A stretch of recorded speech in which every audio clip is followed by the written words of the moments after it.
sandals and shorts, and surf, and scuba, and sand, and sailing, and soccer. San Diego, California.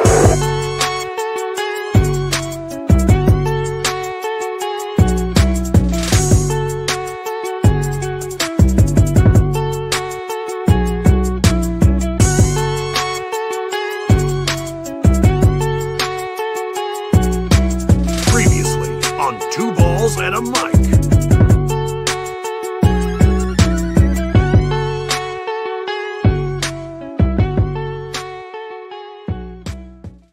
Greetings. We are here in the garage once again. We have a guest. Welcome back, Al Vecino, the newly, the highest sought out free agent in the media. El buen poderoso Darren Smith, who's joining us for this episode of Two Balls and a Mic. Welcome back, Darren. How are you, man? I feel like that was not 100% accurate factually, but thank you. Thank you for saying that. I mean, yes. you let me know. I mean, whatever the price is, Chiva has a blank checkbook waiting for you. Yes, I do. Okay. Y si no, con puro tequila, puro mezcal. I'm gonna have to sell more shirts for that. So I will work for tequila and mezcal. For sure. Yes. No problem. Hell We yeah. can do that as well. We can make a deal. We got plenty of Calafino. I just got back from there. I just got back from tequila. So got a little taste for it. You've been marauding around the world, around Mexico. I have been. You're back here in IB. And again, it's a pleasure to have you here. And we'll talk SDFC. We'll talk goals, gaffes, and grace. We're going to go ahead and take you through the gauntlet of Two Balls and a Mic, the 251st episode in a row consecutively every single week somehow. Last time, you know, I looked a little bit different, but it's all good. We have you here now. You Darren. lost what, 150 pounds? 100 ish around there. We've combined loss to Darren Smith since we first interviewed you at the Loyal kit reveal. I don't know if you remember that. That was a lifetime ago at Liberty Station. Station. Right. The first one. The first one ever. Reveal. Yeah, man. Good for you guys. Seriously, like, good for you guys. I said that to Tony when I was walking in. I was like, and I know you hear this a million times, like, oh man, I don't even recognize you. It's like, yeah, okay. Heard that one. I've heard that just a little bit, but people get inspired when they see you guys. It's like I do too. So I'm really happy for you guys. I don't want to be all gooey and say like I'm proud. Like I'm really happy for you guys. That's so nice. Seriously, like I think, you know, it's inspirational to see people practice self-care. So, you know, good on you both. Good on you both. Seriously. I love that. Appreciate that, man. And a lot of self-care with you too. You know, you are Mr. South Bay, Mr. IB. You know, I see you just taking those bike rides with the Emo Brown crew. Like you're living it up, man. I mean, you really just taking that South Bay to heart. What's that been like for you? Just kind of having. Sorry, we kept you from the Brigantine happy hour on Mondays. Well, it is all day happy hour. All day happy hour. Yeah, not only that, but you know, if you want to venture north a little bit and go up into Coronado, Psycho Sushi does right. Shout out. They do all day happy hour as well. So half off a lot of things. Yes, I've learned to expand a little bit. You know, listen, I don't know how much more time I'm gonna have to just enjoy and think about what's coming up next, but I'm gonna take this opportunity to treat it like, you know, I might not get this kind of extended break again in my life. So I'm just going to recenter, refocus, figure out what's coming up next, and we'll play it by ear. But when you live in San Diego, you get to just enjoy everything that comes with San Diego. Even when we whine about it being 50 degrees or 62 degrees or whatever, it's 47 degrees tonight. Yeah. You know, you can bike ride and paddleboard and walk and do all this, you know, to be able to actually just enjoy living in San Diego with a little bit of extra free time wasn't an opportunity I was going to pass up. So, yeah, no, people retire here in San Diego. They work their entire lives to have a chance to just live here for a little bit. But I'm glad you're able to do that. And you're also enjoying, you know, the motherland. You know, we're from there. We get that, but that's a privilege for you sometimes in a different way, getting over to tequila, but even then going to Cholo games, like you're back to more Cholo games. And I see just like you're embracing soccer a little bit more, again, with that free time, and you have more time to pay attention to soccer, it seems. Well, they've also, it's, you know, it's allowed me to focus on it, right? In a way that maybe I couldn't when I had to focus. Not that this was a hardship. I don't want it to come across like I'm belly aching about covering baseball. Like, I like baseball, but to be able to prioritize watching things that I want to watch midweek, Champions League matches. You say going down, going to Cholos. Thankfully, they've made it worth the trip to go down, being back in the postseason for the first time since 2019. Thursday night? Yeah. Yeah. Gonna be there? Of course. Oh, sick. It's going to be a good one. You guys going? Honestly, I'm kind of hoping they lose and Chivas wins. I was going to say, I know. Go play, so I figured as much. I was going to ask I'm not you going to say about I'm that. rooting for America on this one, but Chivas need to win first on Wednesday. So, But, well, real quick detour though. But the alternative is then you get a Clásico if it's America and Chivas. yeah, but I kind of want to see. But you Chivas want to see it live. in Yeah, person. I that'd be got good. you. Yeah, Okay. that'd be good. Yeah, we'll be down there. I mean, I'm happy to see them, be worth the trip again. So that's been a lot of fun.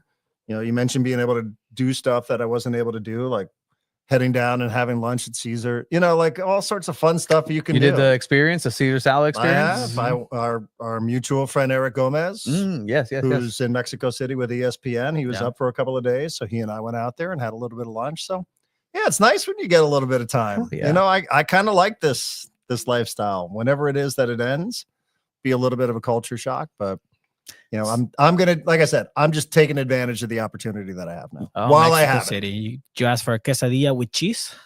Con queso. Con queso. Con queso. Yeah. Hey, how's your Spanish coming along? Terrible. Not where Okay. I wanted it to be. When I had all this extra time starting in July, I said, I'm going to take care of my body. Mhm.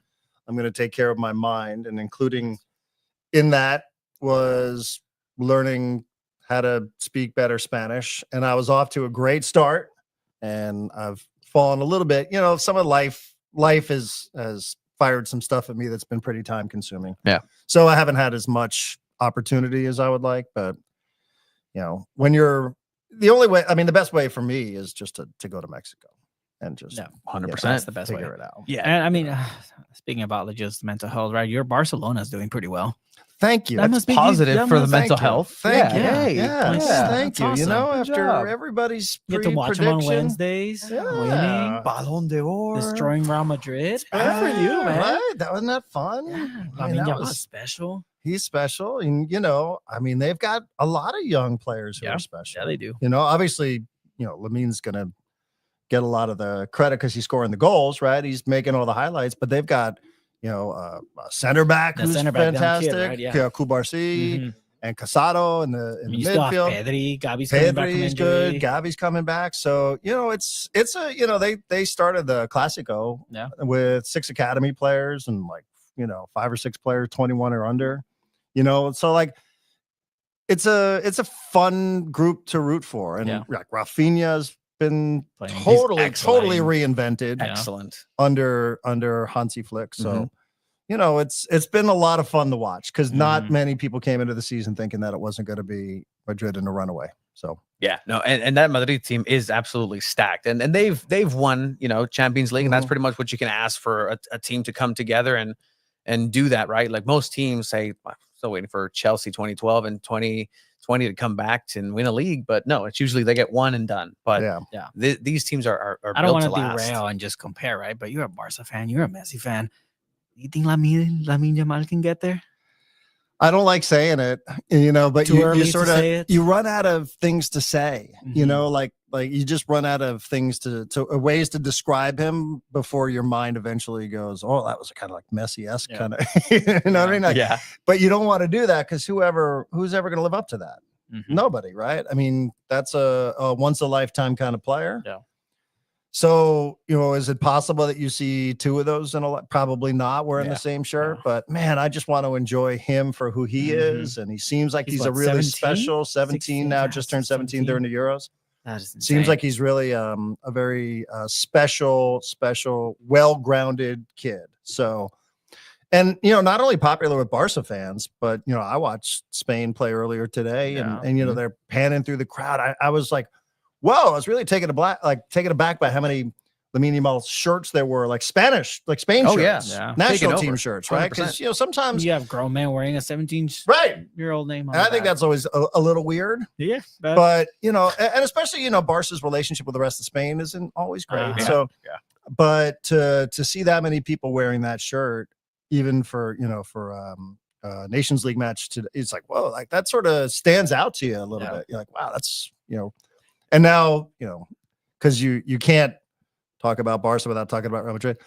It's like, oh, Real Madrid now fancies that, like they want to bring more Spanish players under the squad because because that's a all of a secret sauce. sudden. Yeah, right. All of a sudden maybe that Mbappe thing's not working. That's what I'm saying over here. Madrid's a hospital right now, but that's like Carvajal, and it's true, 100% I saw a comparison on Twitter. Right, is last time Real Madrid had a Frenchman, an English player, and a Brazilian. It didn't turn out so well with Roberto Carlos, Beckham, and Zidane. Yeah, and now with Vini.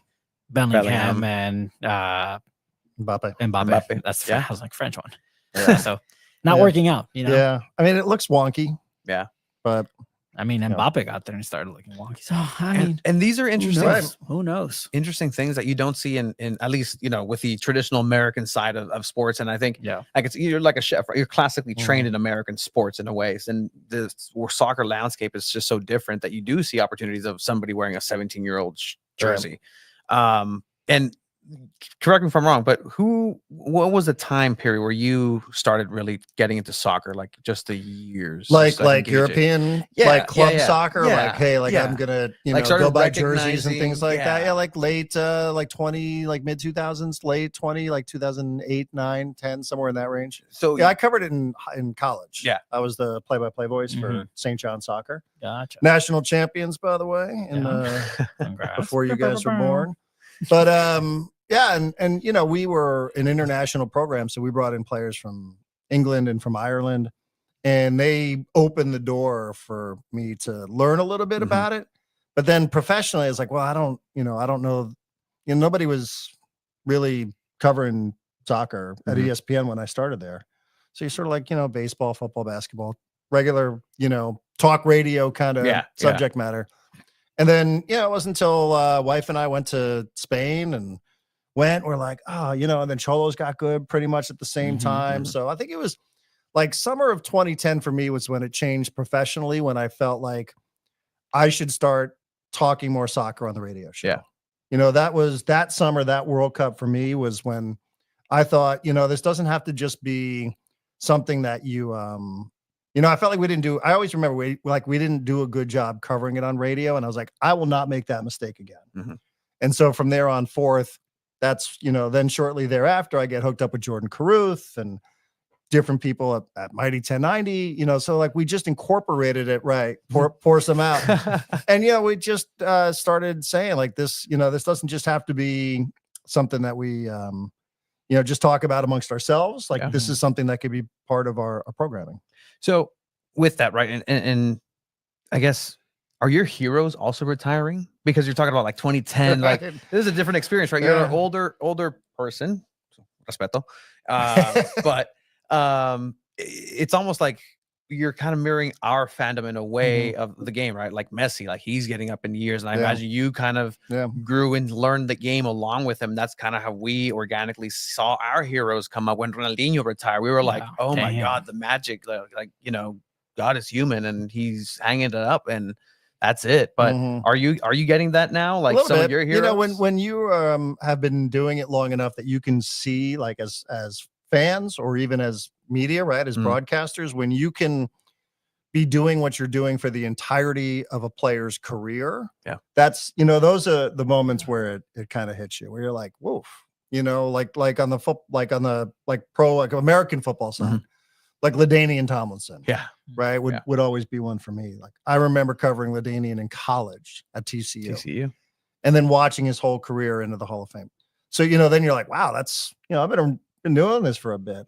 But the first ever Barcelona match that I went to was against Sevilla. First one I ever went to at Camp Nou, and I think of everybody, like I could pretty much go 1 through 11 who played that day, and Messi's the only one still playing. Wow, I mean, true. So, you just see like Xavi and Iniesta and Carlos Puyol retired too, though.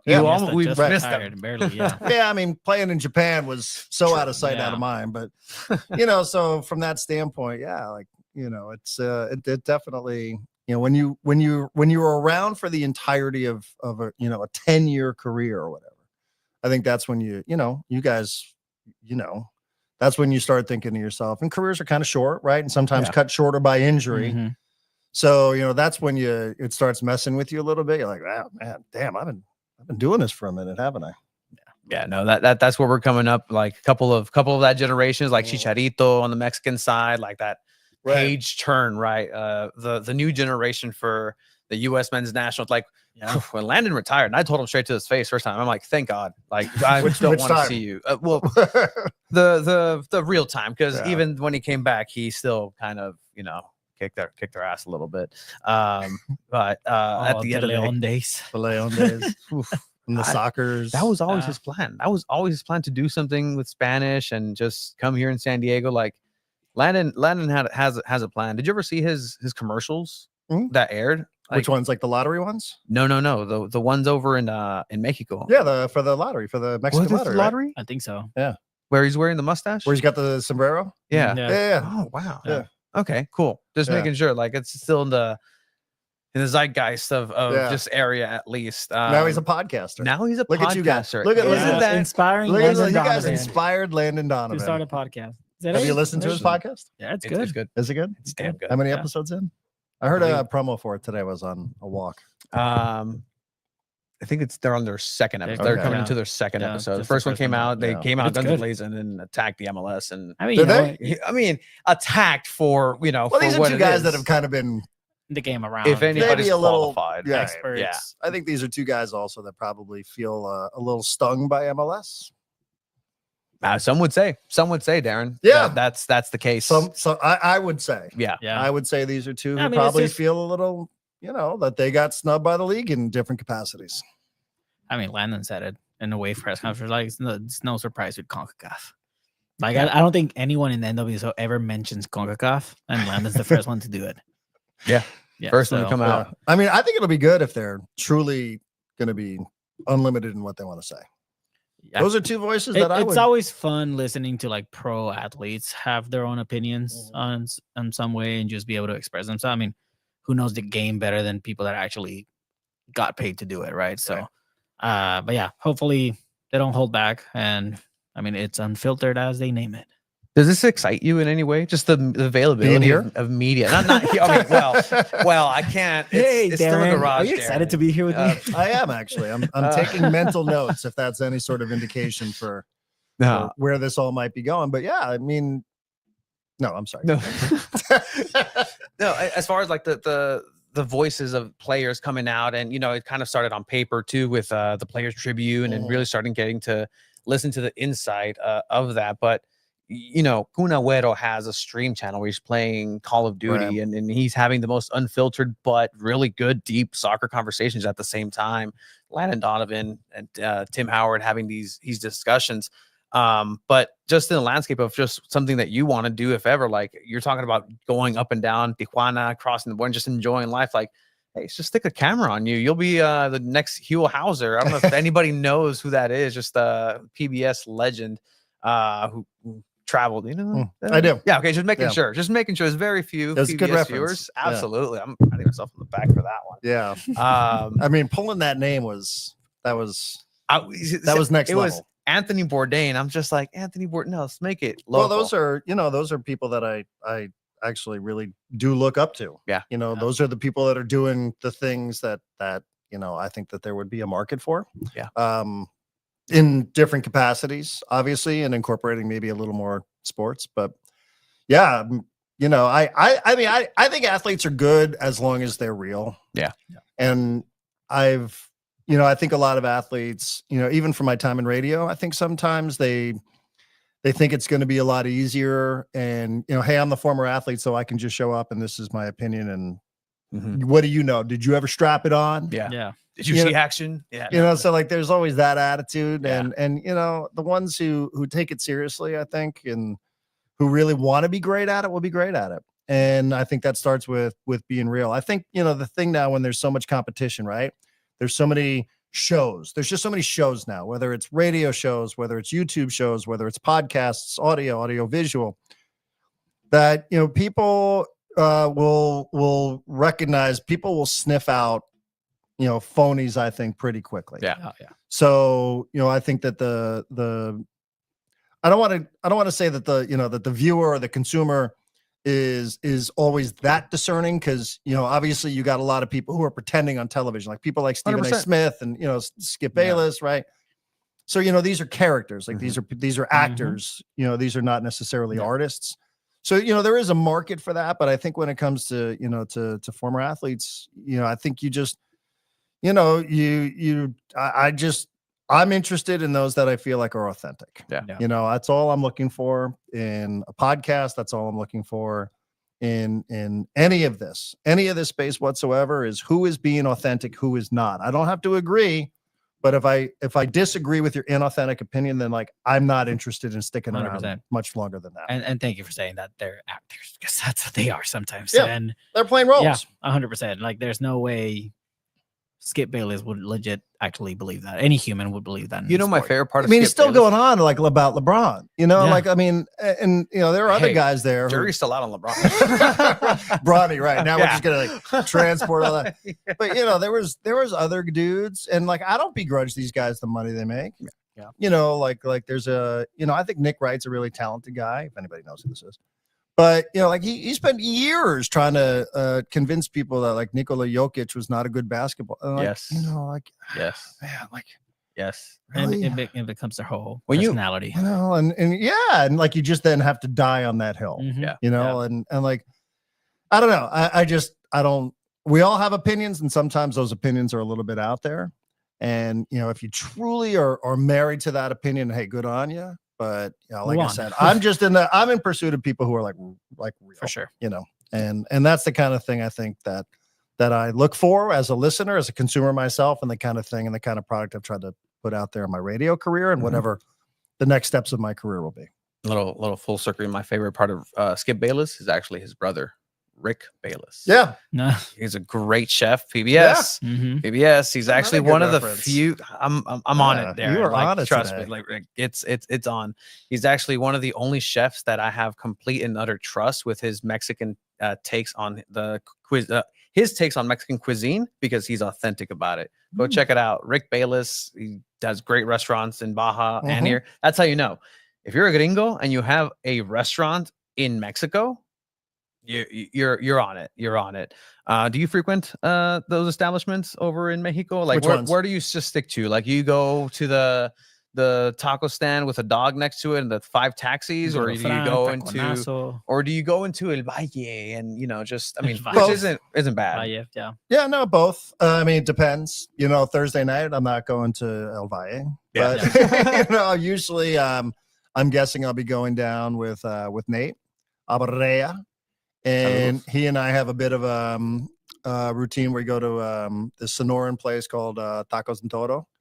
So, maybe we'll hit that up a little bit beforehand. And went to a match a months ago with my wife. And we did Revolution for a bit. And what is that dive bar? Dandy del Sur down there. So we hit that for a little bit. And had some, some food, and there's cool little food halls. I couldn't tell you the names of the places where we were, but you just sort of stroll around, find a table, find a chair, get chatting with people next to you, so we just, we like winging it a little bit, but like we go down to Valle all the time, like real good eating down there. Oh yeah. We had a trip tentatively scheduled for this upcoming weekend, but some work stuff got on my wife's way, but we'll be down there over the next couple of weeks. I love it. I think it's like a, great little gem. If you can just continue down for another hour and a half, good Airbnbs down there, decent nightlife. Like it's fun.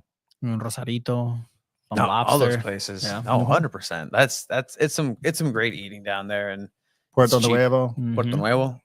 Go a little bit more south, and there's Carnitas Uruapan, the best carnitas you're going to find anywhere in the northern part of Mexico. Oof. It's fantastic, but can't have that. Carnitas, 800 calories a not day. On the list. It's not on the list, unfortunately, not yet. Telefonica, right? I see that. Abel says recommends Mexicali. I was literally just thinking Chinese food, right? Have you been to Mexicali with Chinese food? No. Okay. But I follow that dude who does the tours in Tijuana, and he's selling those shirts. You know who I'm talking about? Yes. Right. That dude cracks me up, man. He's a great Instagram follow. He's doing I'm talking. work. Yeah. ¿Cómo se llama este güey? Yeah. There's a couple of really good Instagrammers that are coming up, and some that are crossing the border and just having their takes. It's good to look at. Forgot his name, but I know exactly who you're talking about. Yeah, he's very funny. He sells shirts, got good gear. Yeah. And he takes tourists on, and everybody wants to do like the Anthony Bourdain tour. So it's like, okay, come on, gringos, let's go. So where's the Anthony Bourdain tour of soccer taking Darren Smith if he can just have that dartboard and just say, hey, I'm gonna go ahead and have this adventure of mine. You have to start in San Diego, by the way. You have to start in San Diego and Tijuana. That's a dual episode. But here in San Diego, from here, where do you go? And to tell the greater story of soccer in your experience. Oh, like where regionally? Yeah. Well, I mean, obviously we'll all be down there on Thursday. I mean, that's always like, I'm excited for that because it feels like the whole region is re-engaged with them. Took a little while. Well, they haven't had Liguilla in a while. That's right. Since 2019. Yeah. And it's a play-in still. It's not Liguilla technically, but it's still a one game and you're in. But even, earlier, you guys were there earlier this year. It didn't feel like everybody was buying in, even though there was, new manager and a couple of new players coming in. It's like, I was there and La Masacre was sort of half, kind of, now it feels like Thursdays, like it's going to have like an event feel to it. Yeah. So, I love that part of it. We were down in Guadalajara just last weekend, and I'm like, oh man, I'm just dying to go to like a Chivas match at some point. And then I was asking our driver, I was like, well, where's the Atlas Stadium, and like, what's that like? And Jalisco. And it's so far away, like it's such a massive city. Yeah. So that stuff. I think if you're talking about north, like in the U.S., what's always appealed to me is the oldest, like the best MLS, or US rooted rivalry is like Portland, Seattle. Like that's always been appealing to me. Don't we have LA versus LA and MLS? Isn't that a playoff, like a Western Conference final? Right? Yeah. I mean, they haven't played in 21 days, Darren, in this playoff format. I know. I sort of forgotten. Is it still happening? It's happening. Like somebody once Messi got knocked out, it's like people are like, okay. I'd love to see the subscription just get canceled right after that elimination game. Right. Yeah, just LAFC falls off a versus cliff. Seattle. Who is it? LAFC versus Seattle, and then Galaxy versus Minnesota. So it could be so it could be a out final. Okay. If they both win. Yeah, I mean, but there's so many. I mean, there's just not enough time in life to go see all these things. I mean, our FC Barcelona group, we're trying to put together a trip to go to the Clásico. We're like, is it going to be at the new stadium? Or is it going to be at the Olympic Stadium? So, I mean, there's too many to rattle off, I mean, where wouldn't you want to go? I guess would be the easier question to answer, Snapdragon. Not right now. Not right now. I think we hold off on that. We were at a Open Cup qualifying round game yesterday at Mission Bay High School, and that field's safer to play in than in Snapdragon. Yeah, man, they got some work to do. That is a truly terrible look for everybody to have that situation and a little bit of pick. Oops, sorry, have you ever seen seen No, you're good. You're good. A little sniping back and forth about what should or shouldn't have happened. Like, get it together. Have you ever seen that before? That they just change a venue that quick and having to go away on having a team willingly take a hefty 3-figure fine. Yeah, it's not 3-figure, 6-figure fine. Has that ever happened with the Padres? Anything like that? Not that I can think of. I mean, not for that. Not just somebody saying like, we're just not going to do it. We're just not. I remember some NFL games way back when in Philadelphia, right? When they started building all these cookie cutter stadiums, which was like for NFL and for baseball, and it would be all the carpet, like what the Murph was initially, but the Murph was always grass. But in Philly, it was turf. And the seams in the turf were so bad that I can remember games, coaches coming out and be like, we're just not going to do this. And so they just up and left. They just decided like, we're not going to play this game. Easy to do. And it's like a preseason game. Yeah. 100%. I don't really remember a regular season event being canceled or moved like that just because conditions suggested that it was unsafe to play on. And it's not like it was the first time they were waving their hands saying, hey, by the way, this isn't good. They've been having smoke signals this entire year saying this is not good. This is not good. Coaches have come in, players from other teams have come in for the soccer. This specifically soccer, because I'm not very well versed in playing football, American football. I don't know if those conditions are fine. But weren't some of these conditions before the football season started? Before San Diego State season started? It flooded in at the beginning of the year Cup. for the Gold Cup. Well, I remember that was there, and the Gold Cup match was, and you sort of said, all right, there's been a lot of rain. Maybe give them benefit of the doubt, right? Maybe 100%. It got saturated. Whatever. San Diego's not used to that much rain. Sure. Like, if you want to tell me there's some theory out there for why it happened, but it felt like the field itself was not in good shape before the football season started. Yeah. Now, obviously, once the football season started, meaning San Diego State, once that season started, it seemed like it really accelerated and just deteriorated into like unplayable. Yeah. And, then on top of it, you get those lines and, you're sitting there. I went to Alex Morgan's final game. You're like, well, what? This looks terrible. Is this what Alex Morgan thought her career? I was gonna like her like on the 30-yard line on a torn up football field. Like this is one of the great players of all time. Yeah. Like it just should have been. What was your reaction to Snapdragon's statement saying, we feel like it was safe to play and it was just not aesthetically pleasing, but they said it was safe to play in. Well, I mean, I think at that point, it's probably, it's everybody's probably, what is it? CYA, everybody's in CYA mode.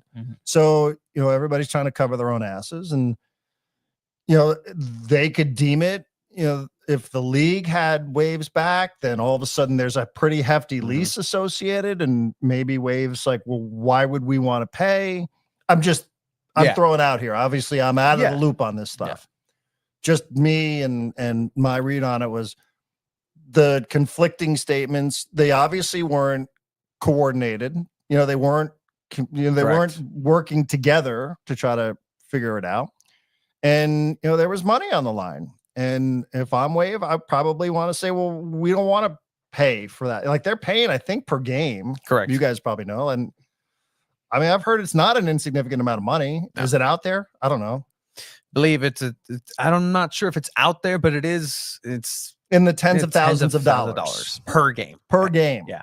So, if you don't want to pay that and Snapdragon saying, wait a second here, like that's money that we need that money, right? I mean, stadium's not paid off. Yeah. Staffing, it takes a lot. It does. And, it was, how many days ahead? Expecting at least 15,000 fans to show up for the giveaway. And there's a reason we've been getting fed the same food over and over again. So yeah, I mean, that's what I thought. I thought it was just like, hey, I don't know who's responsible for what, who's going to end up. I mean, does Wave have to pay for that game? If I'm Snapdragon, I'm like, well, we felt like it was playable. It just didn't look good. Yeah, exactly. And like what is playable? What's not? Like, does the league have Wave's back on this? So what ended up happening was Wave who actually approached the league and said, hey, like this is unacceptable. The conditions now compared to what it's been, exponentially worse. The sand itself is incredibly, it's just disrespectful amount inside of the 6-yard box. I was privy to a video that showed inside of where Kaylin Sheridan would spend 45 minutes of her game time in the 6-yard box. You had about 2 inches of just sand. You can see somebody's finger just poking 2 inches of sand, and that's it. And that's one pocket, one little area. Wave were the ones that said, hey, this is unplayable. NWSL, what do you think? They came out, they tested the grounds, they agreed. They said, yep, this is not a safe surface. And so that's when the decision was made to by Wave to go ahead and say, we're going to go ahead and not play here. That was a decision by Wave, backed by the league. And that's when, Snapdragon had their thing to say. But again, I don't know if it's safe to play football on it. Maybe it really is. You had professionals playing on hard gravel, in like, baseball diamonds, and we all romanticize about the sport, playing in the mud and some of those pitches back. So if you're from a different generation, get over it. Like I'm sure Landon has probably played on way worse pitches than that. Yeah, but is it what you paid for? Right? Like, was it the deal? Like, was it or, as part of that, just making a statement of like, this has got to be better for next year. And then the other side, right, is we all are thinking the same thing. Well, what's going to happen next year when there's another tenant in there, right? And it's the time of the year where there's football being played, right? Like college football. Yeah. And Wave has just gone through a season, and, is SDFC going to be a postseason So, now all of a sudden, imagine if you're selling tickets for SDFC or trying to sell tickets for SDFC. Yeah. Somebody's like, well, are we going to get to play all these games next year, or is something similar going to happen next year now where it's going to be September, right? And here comes Miami, and all of a sudden, Tata Martino's walking around being like, what the, So, imagine if you're sitting in the offices of SDFC watching all this sort of stuff happen. Not good. No. I mean, it's not good for anybody. Messi says, I'm not going to go play in San Diego. Sorry. Yeah. Sorry, I'm injured. Yeah. Well, I mean, He as Vancouver. He did that a couple times. Yeah. Right. Vancouver didn't even make the trip. They had Why bother? Their highest ticket sales in years up in Vancouver. The only renderings of SDFC actually playing a game in Snapdragon have Messi. Like that's still the selling point. Hey, you're buying those like $600 seats down 100%. There. Like all of a sudden, so if I'm SDFC, I'm on the phone with Snapdragon going, what are we doing differently next year? Yeah. Because we can't, in season number 1, we can't have this. Yeah. We can't. So, and I'm not saying that it's okay that it happened to Wave. No, it's exactly. inexcusable. Exactly. So, I'm not, what's the right term for somebody? Ergo, I don't know. There's probably a word for somebody. Don't ask me. You're asking the wrong person. I'm not a groundskeeper. Okay, got it. And somebody was telling me that they're going to have a new system in place, and the grass is going to grow differently, and it's going to grow here, and it's it's not going to go here. It's going to, I don't know, but nobody wants to hear about that. Just fix it.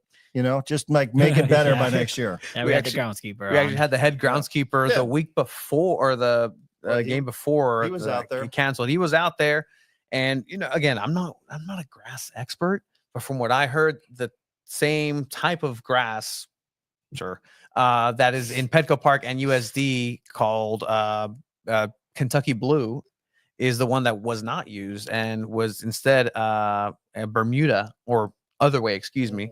And that's what's used and has been, it's been well documented that it lasts even a Rolling Stones concert in Petco Park. Like Taylor Swift can jump up and down and it's fine. Have to be for you to be talking about specific sorts of grass. I don't know, man. That's how crappy your field has to be. But here's the thing. Don't worry.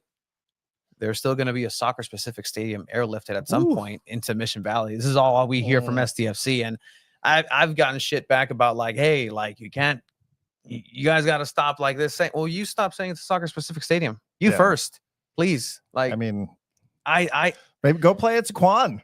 That field looks great. It looks excellent. Right. Excellent. That wow. Like that looks amazing. Yeah. Let's send access to a sports deck. No, that's which grass looks pretty well. Torero Stadium looks pretty well.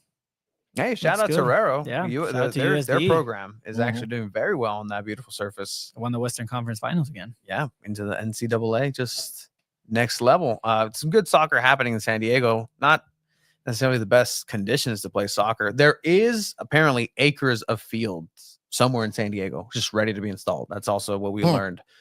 I don't know where this magical patch of grasses just happens to be, but it's out there. But I don't know. I'm on that 5 freeway south an awful lot. Yeah. Keep looking over at that beautiful hotel and all the space around it. And, wouldn't that be nice? Yeah, raise my rent prices. Wouldn't that? Thanks. Jeez. Yeah, but you'd save money on gas. 100%. Dang, man, that is true. You know what? Make something worth it. Those loud bangs when they knocked the power plant down were scary. 6 in the morning, my mom's yelling at me, "Get yourself on the ground." We just thought we were. No, we thought it was over. Yeah. On a Sunday, like really on a Saturday morning, they decided to 6 a.m. bomb us. Like, no, it was just the implosion. If you're Mexican like us, you're not looking up at the city council website for updates on the city. Like you're not expecting that. Yeah, right. No, the city council is the last thing we're checking. Yeah, it's always fun to get rattled out of bed in the morning thinking that the end is nigh.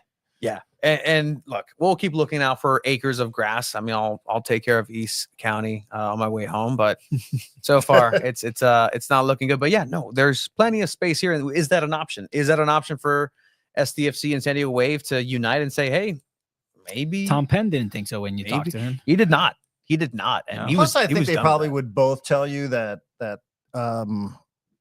their fan bases might be correct on different sides of the county. Yes. Different ends of the county, I guess. I think Wave probably appeals heavily in North County. Mm-hmm. Not that they don't in South, but I'm just saying, generally speaking, I think if you were to ask them, and I have, their target demo is a little bit more North County, and they're hitting it. Yeah, and they're hitting it. Oh, they're doing really well. And I think, at least not that SDFC has shared much with me, but I think they would probably their actions suggest that they are prioritizing South Bay. Yeah. Or mid city south to the border, right?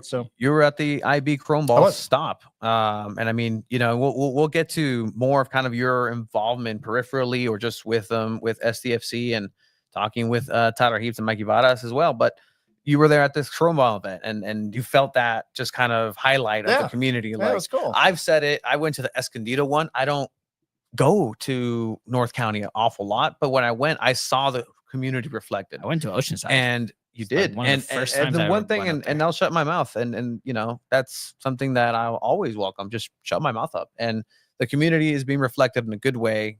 They're coming out. So kudos to San Diego FC. But how did you feel with the IB ChromeBall stop? I liked it. I've been to 2. That was my second one. I went to 3rd Avenue in Chula Vista. Best one so far. That was good. And that was, that was a long day. Yeah. That wasn't just 4 to 8 or, I think the IB one was 4 to 9.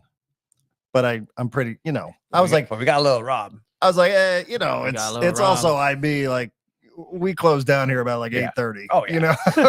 Well, not at the plank. Things don't. Well, the plank is. We were a little bit away from there, but I was like, yeah, we're not going to be here till 9. Trust me, you guys will be able to pack up that ChromeBall by about 8. It was good. Like it was just a really good vibe. People. I think a lot of people. IB's. It's a mystery for a lot of people. There's a lot of people that just don't, it's not convenient. It's just not on the way. So, you really have to go out of your way to come to IB to see what it is or, be from the area. Yeah. And I think for a lot of people, like, wow, like, what is this? Mm-hmm. This is, it's really cool down here. This is a lot of fun. And I think that they seemed, at least while I was there for about an hour. They seemed like they were pretty happy with the turnout. I was there during the day, the same park, the Veterans Park, for those that know anything about Imperial Beach, during the third Saturday, make sure you put this in your calendars, is the farmers market. Mm-hmm. So I was over there during the day and was with a couple of friends, and somebody's like, oh, do you think anybody's going to come to this? Or, do you think it's going to be, a bunch of employees and a handful of people going, oh, well, what's happening? And it was really good. It was just a lot of fun. There was a lot of people that showed up there. Our boy Beto was spinning the ones and twos, as good as it gets, the best DJ that exists in San Diego. So he was down there and he was keeping it going. They got the great soccer field at the Boys and Girls Club. People were playing there.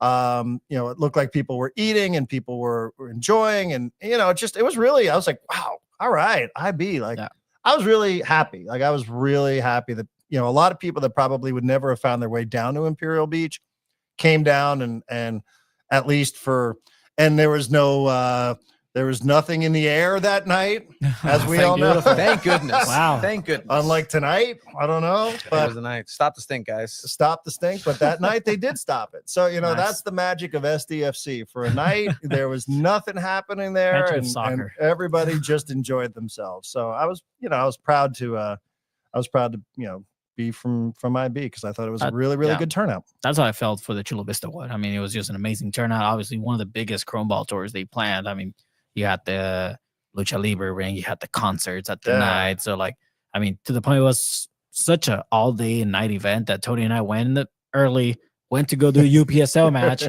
came back at night and just everyone was still out there, you know. So I'm excited for you to experience the National City one. We'll see. We'll see what happens. Stop by the 10th and say hi to Tony. Stop by a 5 hour. Working? I mean, I signed myself up for a live marathon, thinking my compadre over here is going to join me. But I have a wedding on the 23rd. Dude. Sure, magically somebody got. I'll try to make it for an hour. It's not my wedding. No, it's not. No, not yet. Not yet. Oh, okay. Not yet. We'll count. Breaking news. No, not breaking news. I just moved in with her. So hey, there you go. Been busy. Look at you. Yeah. So I mean, other cool things about the ChromeBall tour is just supporters groups being out there, you know, and like the Chavos have been out for a while, and we do have a segment coming up with Sarape with Papi Chavo. But yeah, it's just they're always out there, and they're probably the few groups that go to every single ChromeBall tour. You know, you got to do it, you got to recruit, and you got to grow those numbers. But I don't know, Tony, are you ready to bring in Papi Chavo? I think I am. Perfect. And we'll go ahead and start. Gonna load up the transition over there. But with that, you know this person well as well, just because you know everybody went through I didn't see him on Saturday. I through the loyal verse with him. But with that, we do have a community segment where we talk somebody from the greater San Diego community in football. This week, we're going to go ahead and welcome in a prominent face who has another great event coming up for the Chavos Frontera Ultra, part of the independent supporters group, which brokered a deal for $18 tickets in that section. It's going to give them that boost that they need to fill out that section and make it look and sound good. But with that, we're going to go ahead and go into El Zarape de San Diego.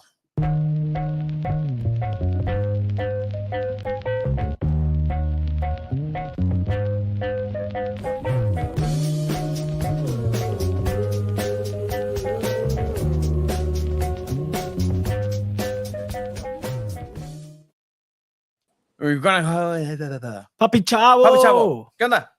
What's up? What's up, How are fool? you guys tonight? We're good, man. How are you? Man. Doing well. All right. So we're here with Darren. You are, you know, Darren, you're on with a celebrity now. You're on with this Papi is the real Chavo. celebrity. We've kicked it a couple of times now. We did. I know. Actually, I was thinking about him the other day because I saw Rhode Island yes, is going to the USL final. Yeah. And one of the it wasn't the last time we kicked it, but we were in Vegas and Coke Vegas came out and Adrian and myself and Coke had a fun moment out in Old Town Vegas. I'm sure you remember that one. Yeah, that was me, you, Coque, Guido. Yep. Steve Brokoff, all-star lineup for San Diego Sports. That is sick. Yeah. That's all I can say. That's all I can say. That's all we can say. We're legally bound not to say anything more than that. I would hope there was nothing more to say in public. I love that. That is so cool. But no, shout out to Coque. It's a wonderful thing that's and Grant Stoneman. Okay, let's not forget about Grant Stoneman. Yeah. And Thomas playing for Colorado Switchbacks. Also Thomas too on the other side. So as you're saying, Thomas, Adrian, we have another great event. You know, we've been doing this for 4 years, and you've also just been involved in the community for the greater part of that time. And you've always had great events with the Chavos. It's November, it's turkey time. Once again, it is coming up that the Chavos have another great event. I want to go ahead and walk us through what's happening this month. So like you said, it's November. It's that time of the year again. This Sunday, the 24th, we will be down at 3 Punk Ales in Chula Vista, 3rd Avenue. We're moving the party down there, south of the 54. The event starts at noon. First come, first serve. We never really know how many turkeys we're gonna have until the day of the event. So anybody who's trying to come down and pick up a turkey, be sure to be there early. We're just really looking forward to doing this event again. This is our 5th year strong now. We started off during COVID when people were hurting and people needed a little bit of help, and it's really flourished into this thing that has become a tradition for us and for, I like to thank the city and for, San Diego soccer as a whole now. I love that, man. And the fact that you keep doing it, and and then it's grown to this. And Three Punks, you're familiar with Three Punks? I am. I saw. What'd you guys do to my dude Steve Garcia? I saw he him got baptized. Yeah, tell us about that. I saw what happened there. No, there's a beautiful thing going on with Three Punk and with Steve and the Chavos. He's joined up and he's a member now, and we're really establishing a good relationship with them, and they're very graciously letting us do this event there, and move the event to Chula Vista. I think one of the big things that we've heard about a bunch is what about South Bay, and previously we've always done it in Barrio Logan. We had a really, really great relationship with Border X. Shout out to Diego over there. Shout out to Freddie over there. But this year we're going to move it down to Chula Vista and really, try to get back to that part of San Diego. The goal one day is to be able to do this big enough so that we can have multiple locations. But, this time we're going to spread the love around and go south of the 54. Hell yeah. No, I mean, people need help throughout, and the fact that people are able and responding to these things. You guys also do the school drive with backpacks and whatnot, and you always see people in the community, the soccer community, get involved, whether that's entre facilidades and ownership and the team themselves. It's always great to see. And this is the part where, at least for us, that just kind of keeps us going. Like, we work for two nonprofits, this and then the other nonprofit. Like, we just hate profit too. Yeah, we do. But it's what we do. It's not about the money. It's really kind of really cool to be able to be part of this this community and this fabric that's woven into one. Wow. Hey, look, So who knows? Mikey Vadas is also really on brand. Everybody's really on point with him. Yeah. Like, I want to know who the PR person that's coaching everybody up, because out the gate, day one, everybody's like, hey, 18 threads coming, 18 cities coming into one. Like, you just landed. I didn't even know there was 18 cities. Well, in fairness with Mikey, like he's married into it. True. Yeah. Yes. Very, very true. He's familiar with the. He was the in area. IB. He was down. Yeah. Yeah. Mm-hmm. He's gonna maybe be at National City. Maybe have him stop by. Papi Chavo, you gonna be there on Saturday, National City?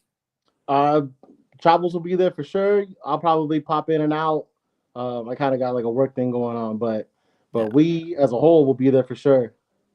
So how's the union going on, man? Like, you guys have this $18 tickets set up, which is a great deal. Like, at the end of the day, it's a great deal. I don't care if you're just grass watching at that point. It's a great deal to go and Not take much pictures. grass to watch there, though. True. But You might watch that grass grow though. Those grow lights. that was the latest technology. Like, no, we have the latest grow lights. All right, that'll fix it. But how are the songs, the tambores and that flavor coming together, man? Hey, first off, shout out to all the union leadership for getting that deal done with the team. That was something that was a roller coaster, and that took a lot of effort from everybody, and I'm really proud of all those guys for making that happen. And I think it's going to be real important for the growth of this whole section. But then the drums, it's new. I think that's the best way to describe it right now. Is it's new.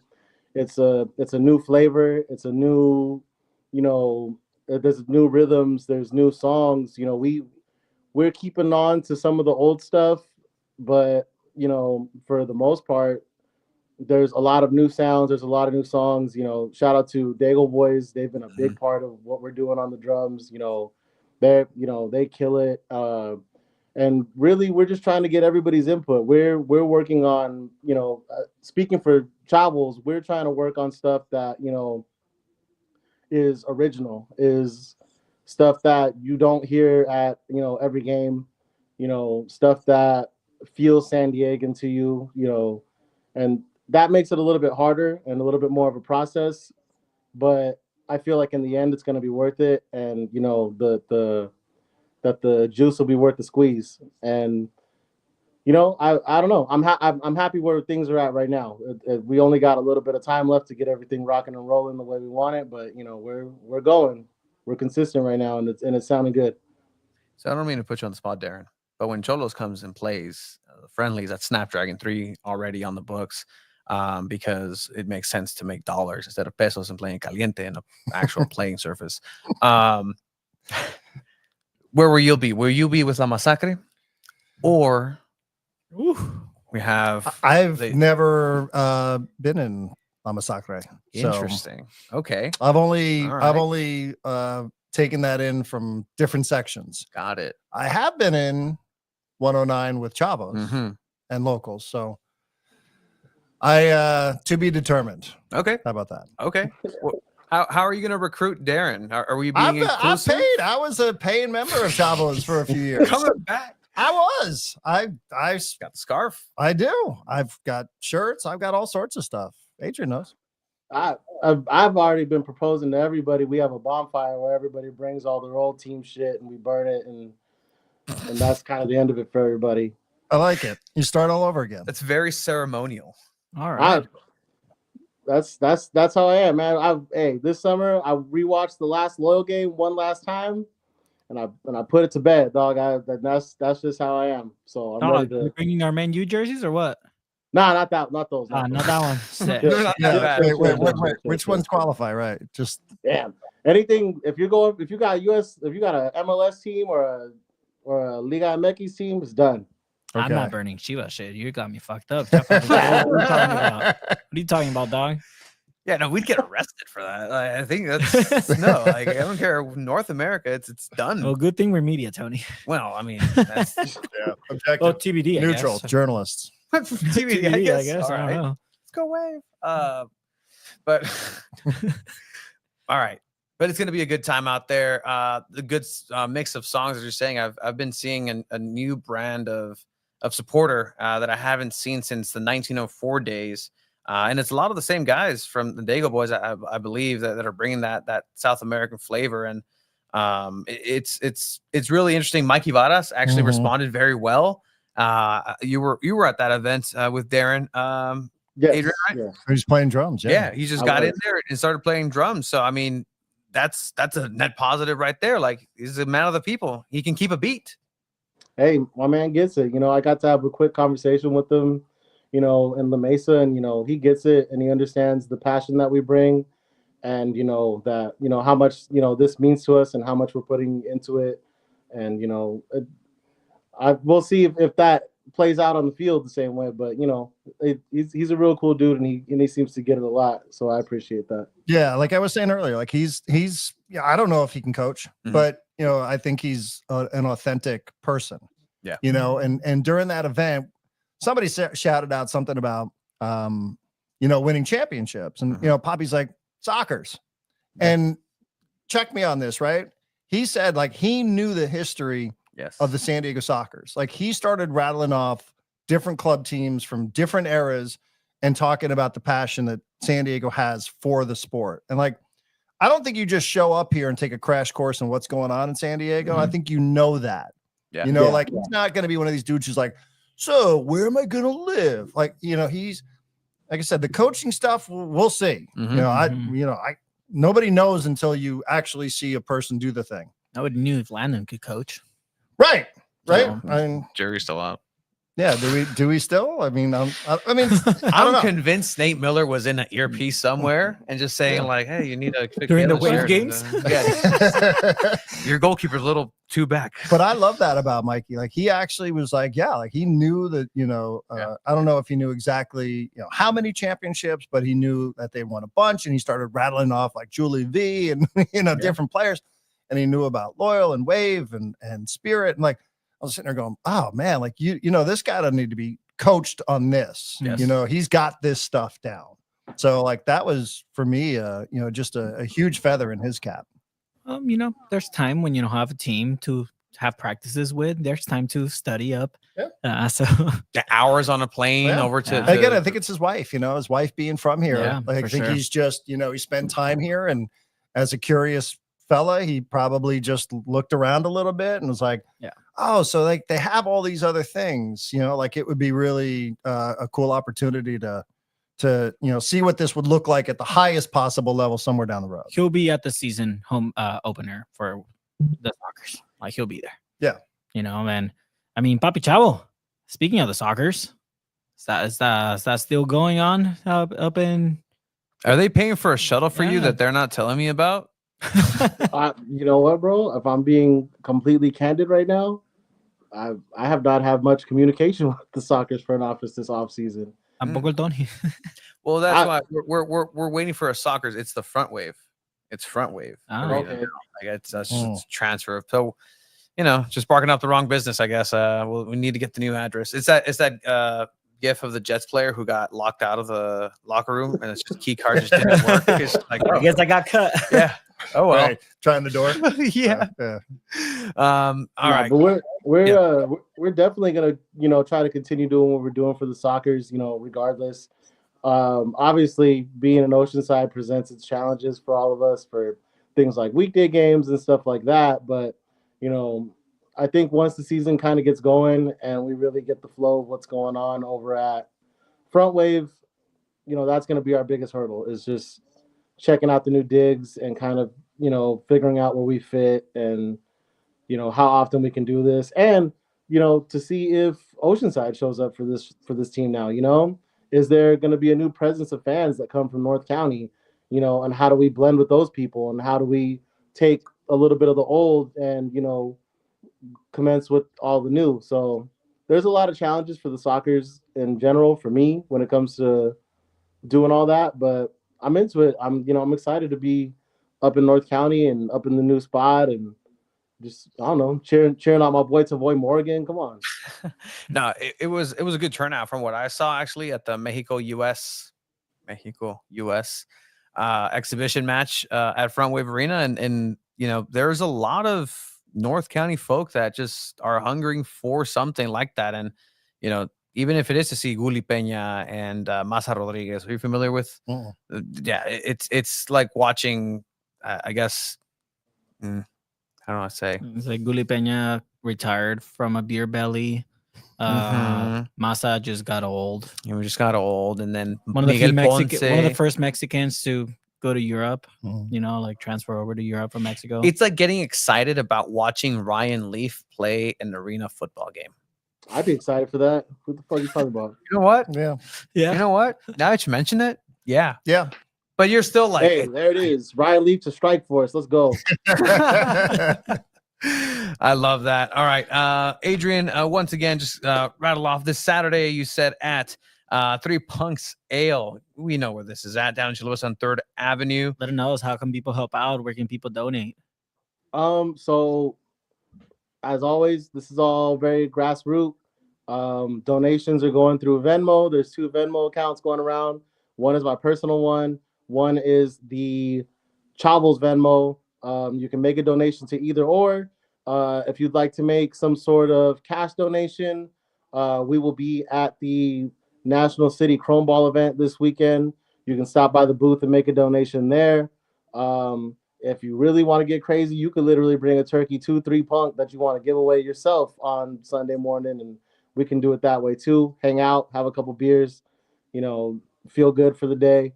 And like I said, the big thing right now is donations. Monetary donations are what make turkeys happen, and that's that's what we're really, this last week is always the big push. So we're going for it right now. We're trying to get everything going for that. But on the other end of it, if you or anyone is in need, we ask that you come down. There's no questions asked. This isn't the type of thing where you need a pay stub or proof of EBT or food stamps or nothing like that. This is just, if you need help, come ask for help and we got you. That's all there is to it. So you're saying I don't need to collect 30 stamps for IGA for every $1 that I save? Does anybody remember that? I mean, hell yeah. So Papi Chavo remembers. So IGA, Foodland, what is it called? Manolos now? Just so they used to have this promotion in National City in Chula Vista. It's super. This is as hood as it gets. For every $1 or $2 that you spend, you get a little stamp. You have it's so 90s, like a little album collection of stamps. If you fill it up with enough stamps, you get a free turkey. And my grandma every single year would collect them. Yeah, and just month after month after month, she'd have 5 turkeys at the end of it, and she'd be so proud of them. But that's what he's talking about. Like, you don't no need for receipts, no need for anything. Just show up if you need a turkey, if you need help, just go ahead and pick something up. Like no EGA stamps required here. Do you need yeah, volunteers for giving them out? We obviously we got, you know, our team of chavos who, you know, make it all happen.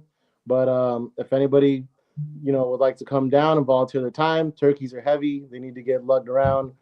You know, we could always use an extra hand and just someone to be out there, you know, handing them out, talking to the people, you know.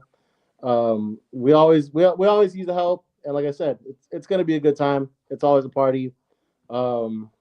That's just how we do shit. That's right. Be real about it, man. Everything. No, 100%. Check it out. I don't know if it's already called Pavos con Chavos or Chavos y Pavos. Chavos y Pavos or whatever. But go ahead and check it out. This Sunday, 3 Punks Ale. Donate. Join Chavos Frontera Ultras. Join the union.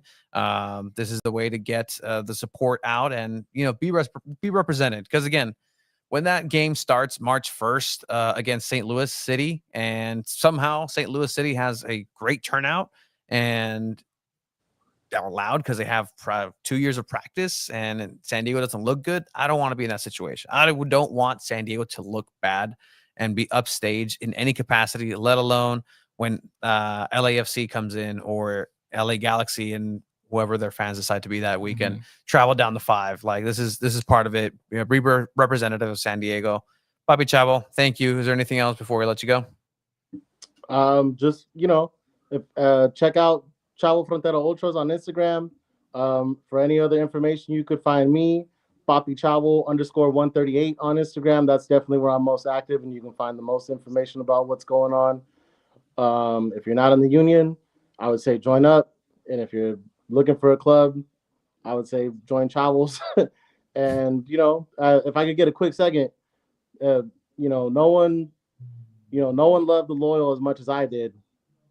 And, you know, it hurts to this day, you know, with watching Coque, watching everything, you know, to see how, you know, how special those players and relationships were. But at the same time, no one loves San Diego more than I do either. Or maybe they do, I don't know. But, you know, I just ask if you know, come out, support the city, you know, and I don't know. That's all I got. Hey, no, it's true, man. I got sidetracked. I feel like you shoot from the hip, bro. And that's what people have to learn about the city is that being unsure of what it is that you feel, but this love for the city, you don't really have to put it into words. You just feel it, and that's palpable. And I don't know if you know you feel that as well. You know, you love it here. Yeah, I don't know. I'm not going anywhere. Yeah, exactly. You know, and people say, "Where are you doing?" I'm like, "Where are you going next?" I'm like, "Not going anywhere." Yeah, and where it is, and it's that love. And again, if you put me and interview me and tell me what's San Diego, I'm gonna have a hard time thinking outside of beach, zoo, SeaWorld, and culture. Carne asada fries, like cultura, like just that's the umbrella.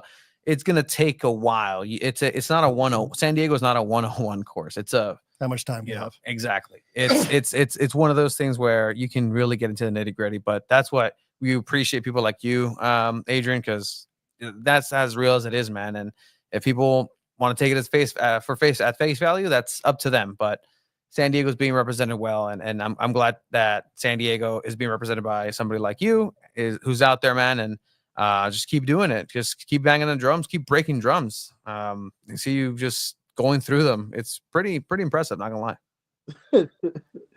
Bro, we retired the old drums, bro. The loyal drums are respectfully put away, so we got the new ones going.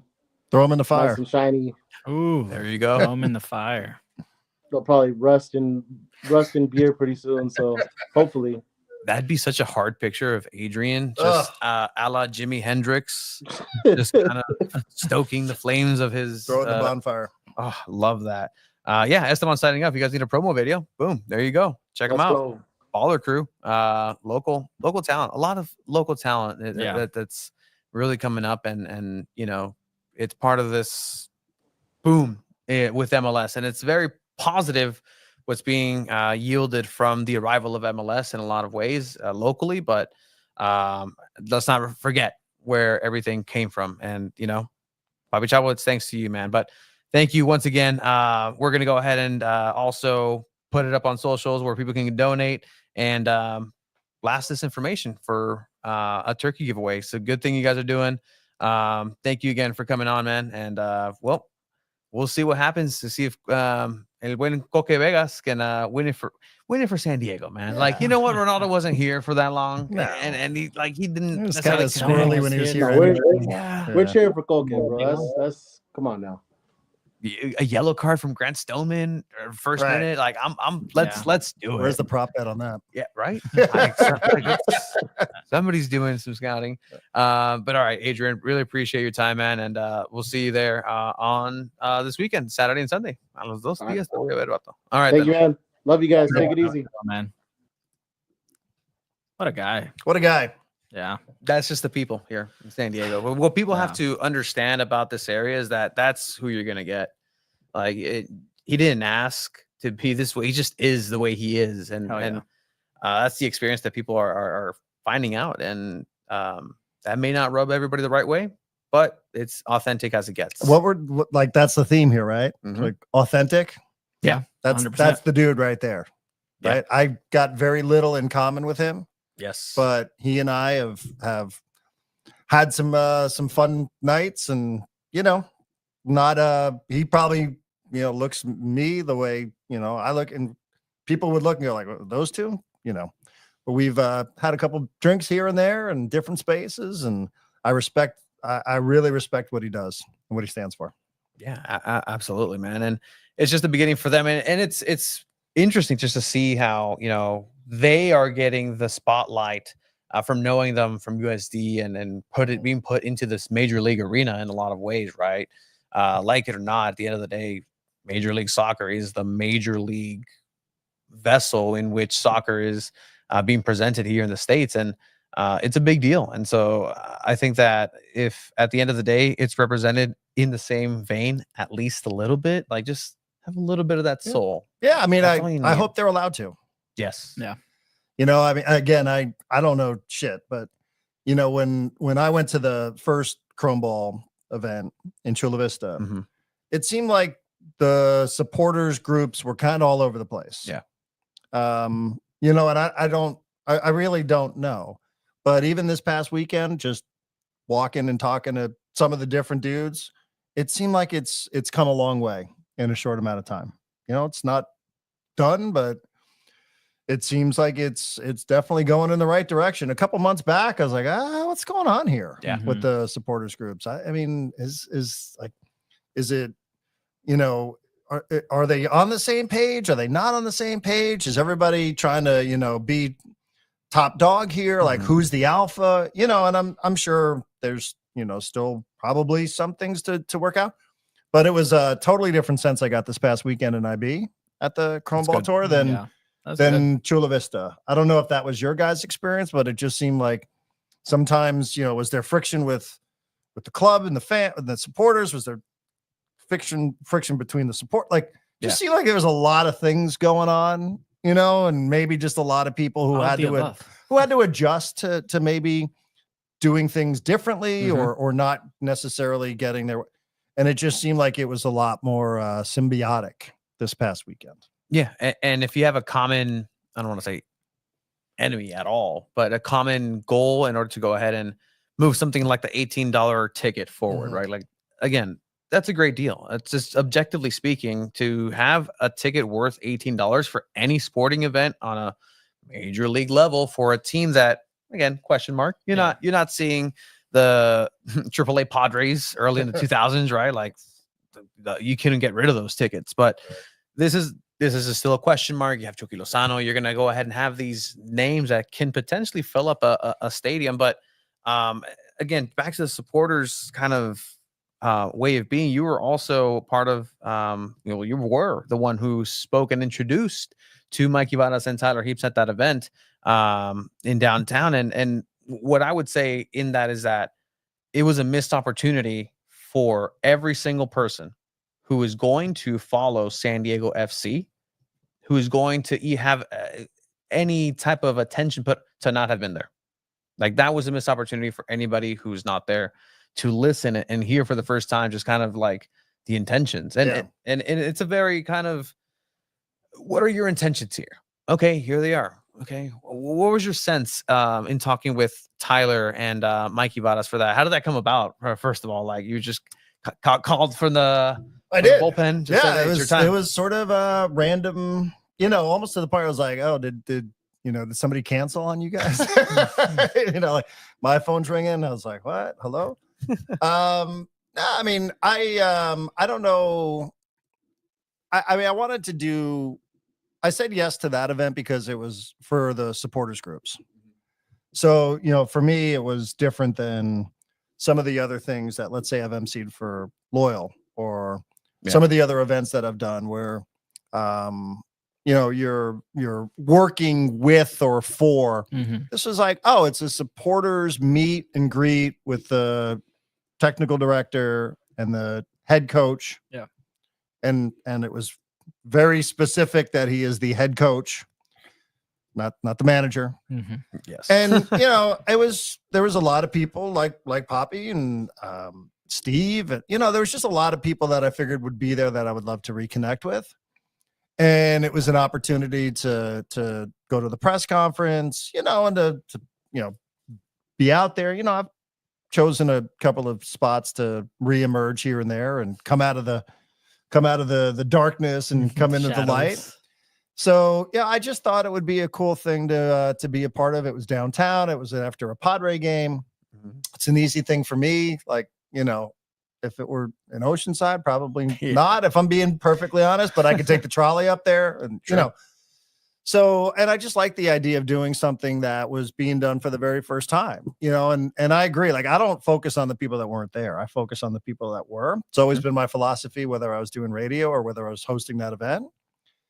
And there's only one time where you're going to get to meet the very first sporting director sporting director. Is that Tyler? Yes. I think it's the technical and director. general manager. Yeah. He was the sporting director and assistant first. Yeah. And I asked him, like, who are you assisting, dude? There's nobody. Are you assisting yourself? Right, He's like, we'll see. Somebody new coming in here. Yeah. What's the deal? Exactly. But, I thought about it. I thought about knowing the history of sports in the city and knowing who the first Charger coach was and knowing who the first Padre manager was and how cool it would have been to be a part of something like that. So, just as a fan of history, of San Diego sports history, to say that you were there the first time that the two of these guys went out in public to meet with supporters groups, I just said, that's a really cool opportunity. And I hope the people that were there enjoyed it. I thought they were great. It was supposed to be, very lighthearted, personality driven. Let's get to know who are these people, right? Yeah. Who is Tyler Heaps? Who is Mikey Varas? Other than, what we see in press releases and such. Like, let's open them up a little bit. Let's give people a chance to know these guys.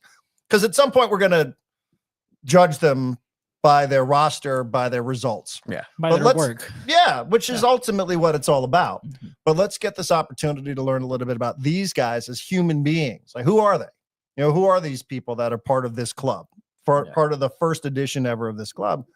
And I thought they both came across really well, as I was it Papi or you brought up, like, when Mikey goes out there and starts playing the drums, I was like, whoa, okay, this guy is like, he's willing to go and just get into it a little bit, again. And, if it's a miserable first season and like he looks completely out of ideas and like he doesn't have a clue, then, that's how he's going to be judged. But, I think it's okay to learn a little bit about the people behind the titles, as you get set. And, I thought from where I sat, I thought they did well. And I thought it resonated really well with the people that were there. And I think it was really good that you also went into the gamesmanship and just the mentality of it too. And I don't think that was recorded for public consumption, which again, like, man, that was a great sit down talk and discussion, but just hearing this, the way that Mikey's initial thoughts were of like, okay, I think you said it was like the 80th minute. Yeah. Right. And you're tied and you need to make a decision. Do you go the Mikey Vadas way? Do you go the Right to Dream way?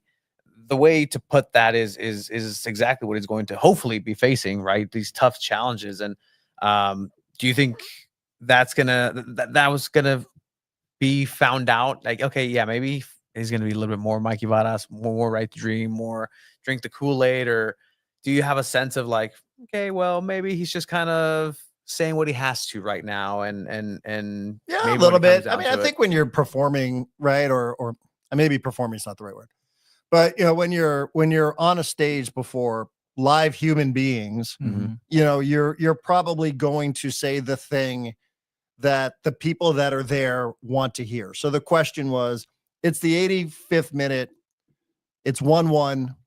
Are you playing for the draw or are you going for the 3 points? Yeah. And both Tyler Heaps and Mikey both said, "Oh, we're going for it. Like we're going to be pushing forward, all that sort of stuff."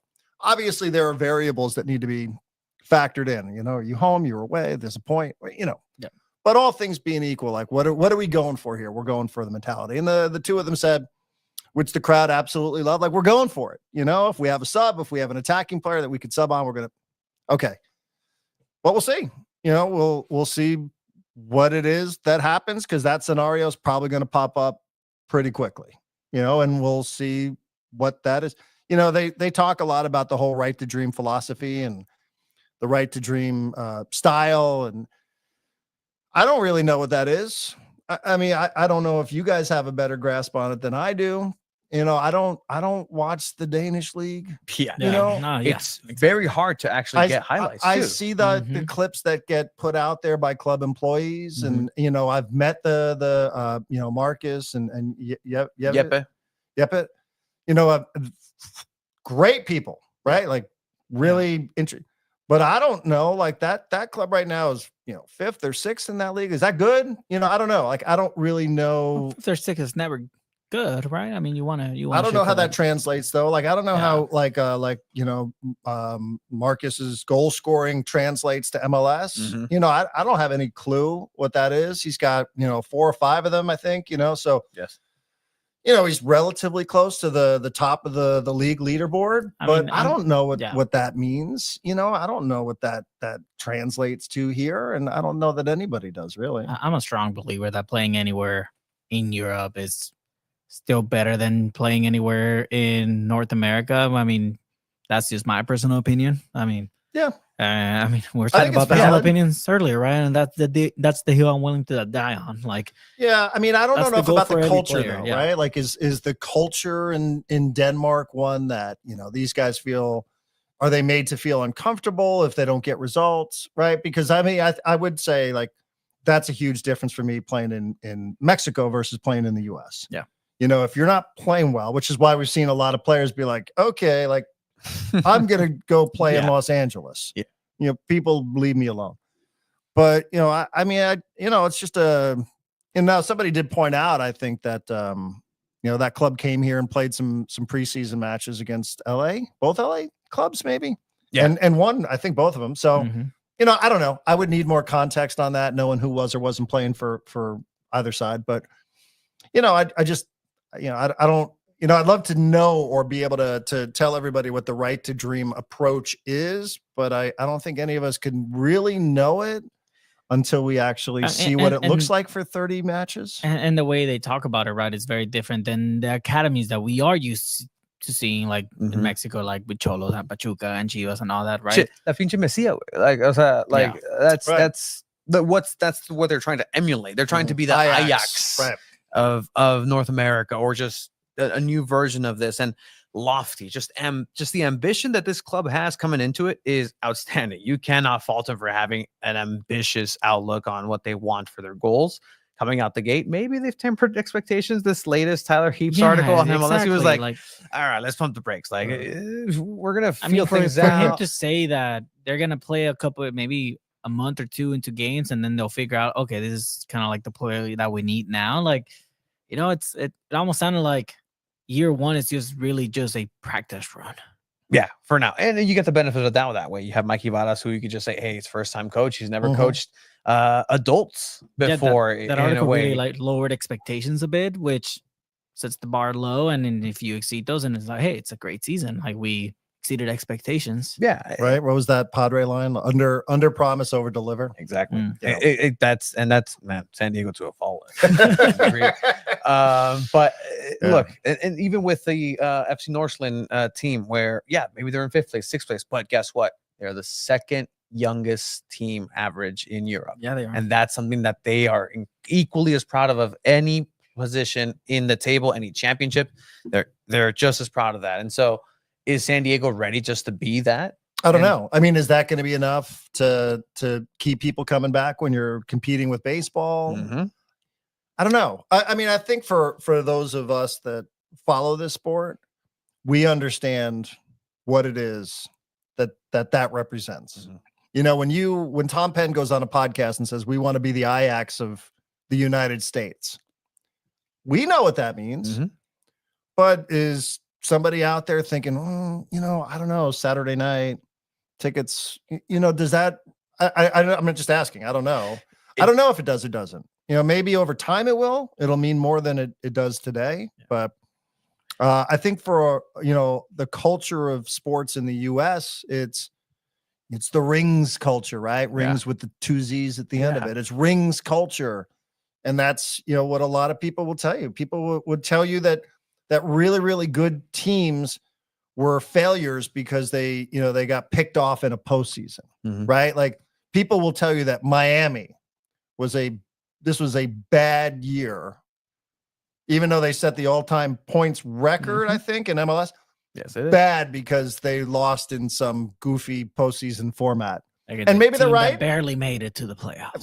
Right. One of the worst teams. So, and maybe there's a point to be had, but it does feel like our culture in the U.S. is so much about, well, when the lights are brightest, there are people who think like, the New England Patriots from 2007 were a failure because they lost a Super Bowl. They were like 19-0. Yeah. So, I'm not saying, it is what it is. I don't know if it's right or wrong, but I don't know if you're going to be able to sell like we're the youngest team in MLS unless you say like we're the youngest team in MLS and this group's going to grow together into a championship caliber club over the next couple of years. Mm-hmm. If it's we're the youngest club in MLS and in a year, this guy's going to be playing in Norway or this guy's going to be playing in Denmark and this guy's going to be playing in Egypt, I don't know. I mean, I think I would be interested in following along with that, but that's what I do.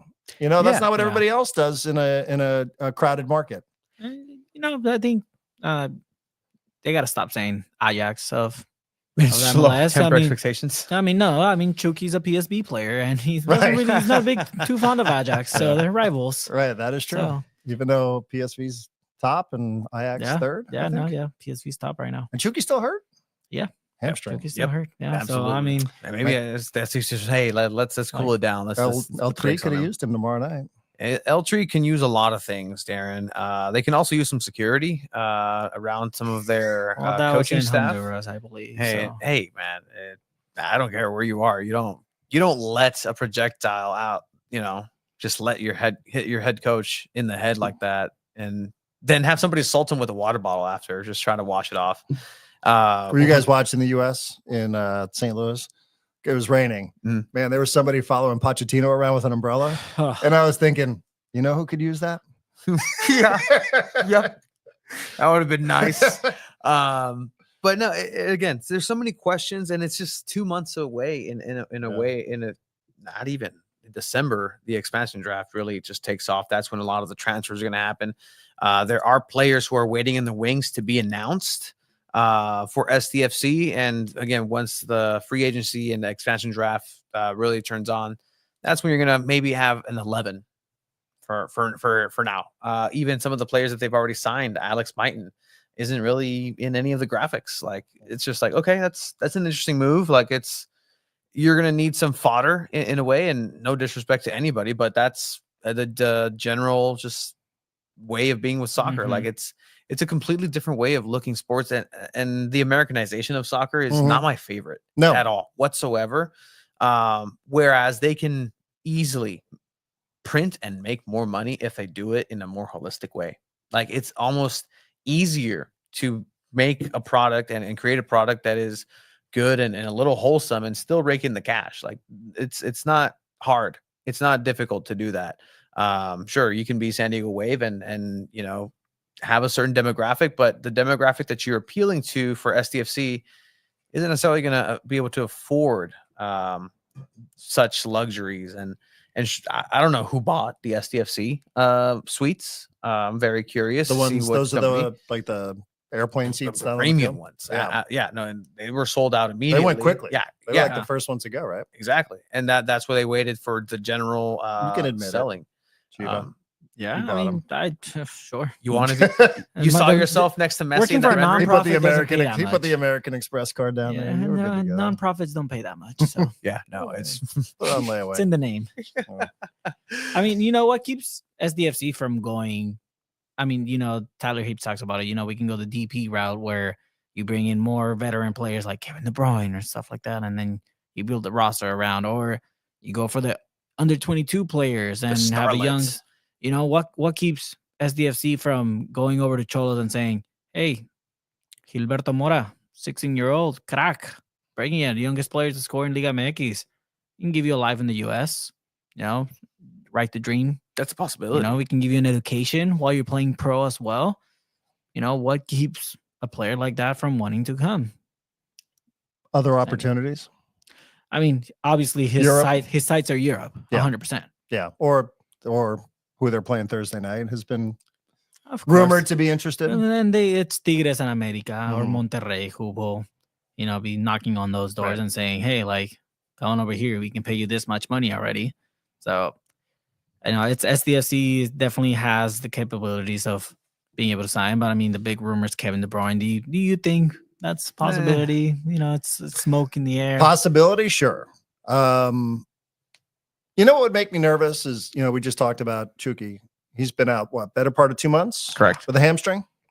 Turning 30, I want to say, next July. Not, you know, high expectations for still. You know, I'm not saying, you know, Chuky's not going to be the dude. But, you know, when you are signing designated players, you know, you're paying money. Yeah. Those guys got to stay on the field. Mm-hmm. And honestly, as much as I would love to watch Kevin De Bruyne play, I don't know that he can stay on the field. He's just getting back with City. Yeah. You know, so I get it. Different competitions, different levels.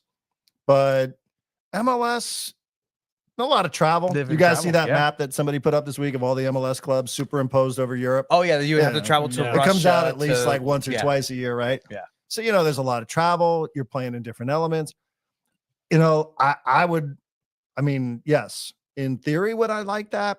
But I just think I'd be nervous, you know, that I have one player who's You're good. something fall. Yeah, it's Did I do that? no, No, no, you're you good. didn't. So Their presence, I would aura. just be nervous though that, like, you know, for that specific designation, that dude's got to, you know, you can't guarantee stuff. Things happen. Yeah.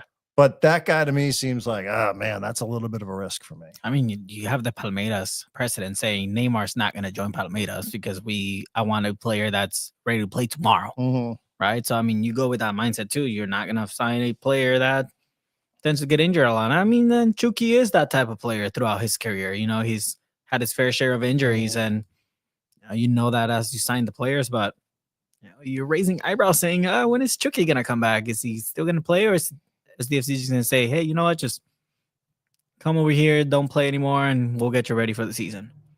4 months away. Yeah. It's pretty close. Does Yeah. MLS excite you? I'll tell you what, it's confusing as fuck. It is confusing. It's- yeah. I mean, you know, it's a weird thing to say because I've, you know, obviously I fought for it. Yeah. No, yeah. 100%. Yeah. I mean, like I made my life was pretty miserable after that vote. You know, I took a beating from certain fans in the city for picking a side that ended up being the losing side. So, you know, hey, no, you know, we all had an opinion and I stood by that opinion. I stand by that today. I don't think I would have done anything differently. I thought I wasn't unprofessional about it. I didn't think. So it sounds weird for me not to, you know, be sitting here doing cartwheels about it. just because it's not the way I thought it was going to happen. Yeah. And I know what Adrian's saying about nobody loving loyal more than him. And, that's something I was really involved with. And, there just was a way to blend the two things where I think you wouldn't have Adrian thinking about that. You wouldn't have me thinking about this and others as well. So I know it wasn't for everybody, but for those of us that were willing to take the ride with USL and Loyal, like, yeah, there's a little part of you that's still now it's like, but I think once it gets rolling, I think that, they've done a lot of things really well. They're not perfect, obviously. I mean, I bet you deep down, I wonder if, they feel like there could have been a better way to roll this out that maybe would have together, somehow just to blend it into, to make it seem like the soccer community as a whole was valued here, right? Because, it was pretty easy to suggest that it wasn't. Yeah, that was discarded in a way. Yeah, and that's your first impression. Yeah. So, I don't know. I mean, I think I'll probably get over it. But it's up to them, honestly. I mean, I don't feel like, I feel like it's up to, them to make everybody, to get everybody on board. They're on the consumer. You know what I mean? Like, so I don't know that I answered the question. I mean, I mean, if it's a yes or no, like, am I excited about it? I can't sit here and be like, oh man, I cannot wait till March 1st. That's not where I'm at. Yeah. That's just not where I'm at, if I'm being honest. And I'm sitting here preaching about authenticity and honesty and such. It's just not where I'm at today. Subject to change. I'm happy for people that I know that work there. I want nothing but success for them. I think you guys would probably agree. Yeah. I was really happy to be a part of that event. I enjoyed the people that I was around that work for the club. I've not really met anybody, I don't think, with the club that I've been like, God, that guy's a douche. Or that girl's, I've not met anybody like that. I think I'll just probably always wish it could have just all happened a little differently. Yeah. The pathway was there. I think that's the thing that hurts the most is just like there was a clear pathway for something symbiotically to even if it's a feel good thing. It was the easy choice that was not taken. It seems, but here we are now. And now we're in this weird kind of like, all right, well, it's happening. The machine is going. And that's what I try to tell the supporters when I see them. It's like, hey guys, like songs need to happen. Like, come on, practice. Like, come over and watch a UPSL game. Like, practice here. Like, because the day's gonna come. 3252 is gonna show up at Snapdragon Stadium, and they're going to blow the doors out of that place. And I heard LAFC's already requested like hundreds and hundreds of tickets. Yes. Like, yeah. Like people would be surprised how many tickets they've already requested for the first time they come down here. And that's going to be an eye opener for people like, what is happening here? Yeah. Again, not that San Diego, not trying to take cheap shots, but like, people are used to visiting fans. But that's that's a organized. We've seen 3252. Like we know what that's like in person. And when you see it as an away section too, it's even somehow when they go up to San Jose and take over. Like, I was at the Galaxy when they all showed up in Zlatan's first game. You're like, that corner is making so much noise, and you're right. Like, that puts a lot of pressure, I think, on a first year supporters group to pull it all together, But, the other thing is like things take time, I was just having this conversation with dude from Riptides over the weekend.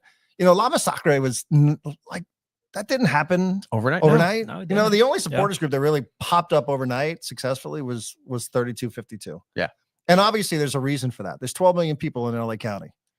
Like more than half are Latino. So you can go after a very specific demographic and say, like, this is what this is the style that we're going. We're 3.1, 3.2 in San Diego. Like, it's a different place. So, there's not, there's a lot of history here, but it's not like the Timbers Army kind of history. It's not the Seattle's, So, things, it's okay. Like progress doesn't have to be overnight. Progress is usually measured in years, So I'm still bullish on it. I believe in San Diego. I believe in the San Diego soccer culture. Otherwise, I would have given up on this a long time ago. But it's okay if it's not a finished product on March 1st too. Yeah. And I think that's an important thing for people to know. Like I saw earlier, somebody was talking about I wondered sometimes, like, are we trying to do too much? Like, is everybody trying to do too much here? Mm-hmm. Like, let's just maybe keep it simple and just get in there and like, have good chance that people can get into and all that sort of stuff. I think it's like playing in the era of Tom Brady in football. Like, not everybody can be that guy. Yeah. Like not everybody can be 32-52, and not overnight, not the way that thing happened. So, I mean, you be the best version of yourself. And as I said, I'm still bullish on it. I still think it's, it's probably going to happen and be good, but it's okay. It takes a little while. That's our take as well. Just kind of like with the outlook and seeing, MLS is coming and doing this research and find like the more I read, the more I'm confused. With MLS and just, it's just so simple. It should be simple, but at the end of the day, and Jiva and I have talked about this, like, day one, should we be experts of the MLS? Maybe, sure. Like, and I've spoken with a couple of writers with The Athletic and ESPN. Was like, hey, how did you guys take it? And they're like, well, you don't have to be a 1000% expert on day one. Right. Like, you can kind of take it. And that's what we did with Loyal. I did not know a single player from San Diego Loyal, but as soon as I saw the game, USO existed. 100%. As soon I as knew like Sacramento Republic, like that's all I knew about, and FC Cincinnati. Yeah, and seeing the games unfold and seeing them in person, I can see the archetype of player and say like, okay, this player is obviously a 6. He's a good defensive. He has good distribution. Okay, what's his name? Charlie Adam. Got it. Okay, cool. Now I know. Oh, there's this other guy who's on the wing and he's a little a speedster and has that little mastery of the dribble and likes to go ahead and do. Okay, that's this, and just learning that way. Same thing with Wave. Okay, Alex Morgan. I'm familiar with the person, Alex Morgan, the personality. I'm not in tune with her style of play. I know she has a good left foot, but that's about it. Seeing her play, it's like, got it. That's the type of player she is, and she's spot on where Naomi Girma, right? Like, rookie. Oh, wait. This is a rookie, like she's playing great, and then boom, now second best player in the world according to ESPN. But and now I'm waiting for MLS to happen again, right? Like I'm waiting for Marcus and Varson and Yepes Verskov to be like, okay, don't know these guys, know their names, kind of pronunciation, wise even, but they play like this. This is got it. Charlie Adams, got it. He's that pivot, got it. He's going to go ahead and learn the names after that and go from there. That's how we're going to take in the MLS, because that's what we know. We know the game. Like I can break down a game anywhere with as long as there's a ball and some sort of formation. Like, okay, like that's what they're trying to do. Is it successful? Is it not? And I think that's a good outlook just to have overall. It's just kind of go with the ride, and whatever San Diego has to offer now is on what the club is going to go ahead and do, because it's a machine. They have to go. The money's invested. They're going to have the jersey. It's happening. Whatever's going to look, it's happening. You can't stop ready it or now. not, man. March 1st, it's happening. Yep. And like you said, I mean, San Diego soccer culture is just so big. I mean, there's a reason why San Diego represented Team USA in the Street World Cup in Latvia, right? And got 3rd place. Like, crazy. I mean, dude, there's a reason for all that stuff. So I am excited just to see like that stage come to San Diego and just to experience it.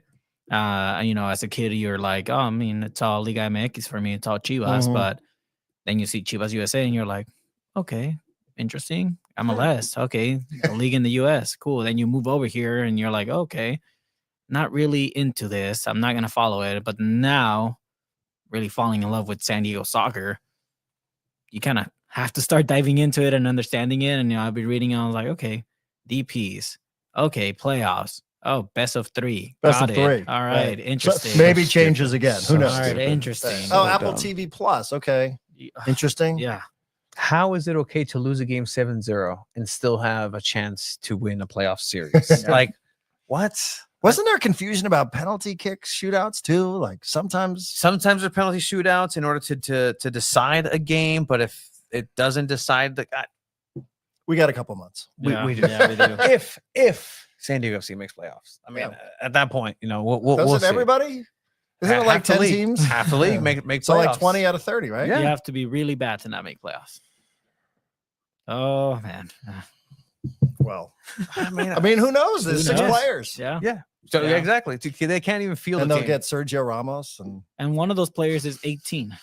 right. So Yeah. Sergio Ramos is advertising himself on Instagram every day. The man is in shape. yeah, he is. Have you seen his music video though? Yeah. It's actually pretty good. I'm not gonna lie. Like, as just a complete outsider, if I didn't know the context of life, I was like, okay, that's Hey, I'm a Barca fan, and even I'm Yeah. like, yo, if you can get Sergio Ramos, that would be pretty exciting for me. I'd be more excited about that than Kevin De Bruyne.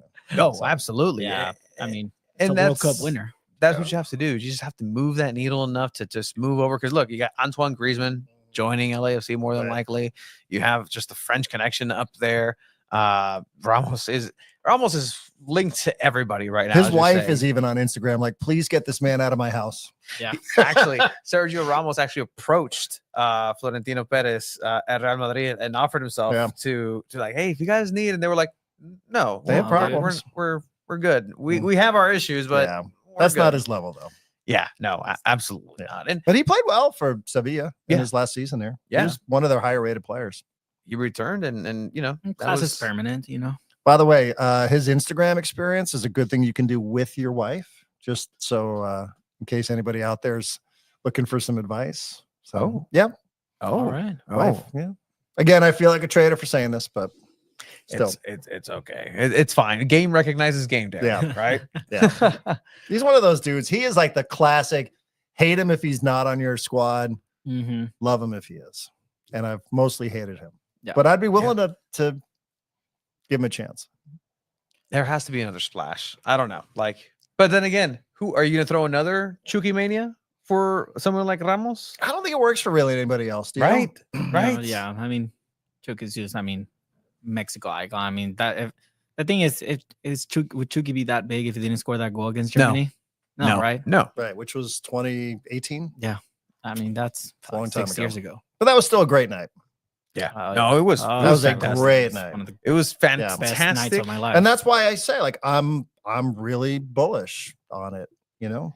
And like that EDM concert for Kevin De Bruyne. Yeah. He was actually in Vegas this weekend. I saw to- at the fight, right? Yeah. Yeah. The most out of place in that lineup of celebrities of who was shown of like, hey, Shaq's here, hey, here.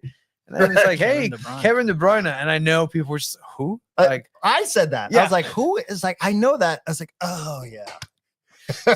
everything you turned don't right expect him to for be Macaulay there. Culkin. Yeah. Right. I was like, who is that?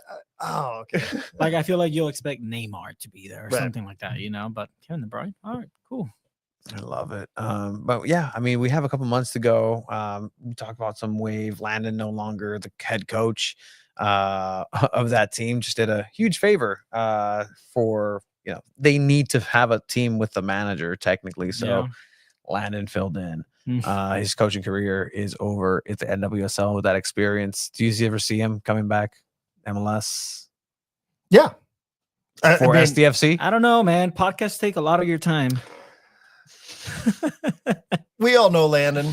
Yeah. If that Yeah. phone rings, Yeah. he will answer it. That's why I'm not saying that you know he's such a commodity that it's Mhm. inevitable. But if somebody calls, I can't imagine he would say I no. wonder if he would be down to just be an assistant coach for SDFC. Mike is assistant. But see, like, That's the thing. He loves likes San Diego coaching, so much. and he likes coaching. He likes Yeah. coaching the young kids. I can see him being a He- scout He for stayed. Right to Dream. He stayed on, and Yeah. I can attest to the way Maybe more academy. yeah. the way his mentality goes in teaching the young ones, and his background with his family of teachers. You know But what Matt Hall did with Loyal. What's it? Loyal Select. Loyal Like Select. Let Landon run with Right to Dream and MLS Next, whatever team you have. That'd be interesting. Like that's really his passion, just Mhm. developing players. He says it over and over, you know, he just wants to get to know the players for who they are. And if he gets to develop them, I feel like that would be a right fit for him. He stays in San Diego, is part of MLS. Yes, Landon Donovan, friend of the show. We became very, very friend. Like, I don't know if you saw our social media posts or just anything, but first press conference Landon had for Wave, and Tony, it was on Zoom, and Tony hops on. He gets Tony. We call Tony now Tony. First question, Tony, or something like Yeah. that. yeah, I saw. yeah. Yeah. He goes, Nice to see you guys again. It was a reunion. No, Yeah. it was nice. It was nice to see him. And it's nice that he does that. Yeah, 100%. Like as much, and again, I get so much shit from everybody I know growing up because it's like, you're friends with Landon? Man, is it really like urinated on like, a field? Hey tones. Yeah, hey tone. And I'm like, no, it's just so disarming. Like it's just all my defenses just down. Like, hey guy, hey, what's up, dude? I know you eliminated us in 2001. I cursed your name, but you know what? Like, you're a good person. Like he's a good dude. He's a good dude. Chill dude. Yeah, I think he'd come back. No. If given the opportunity.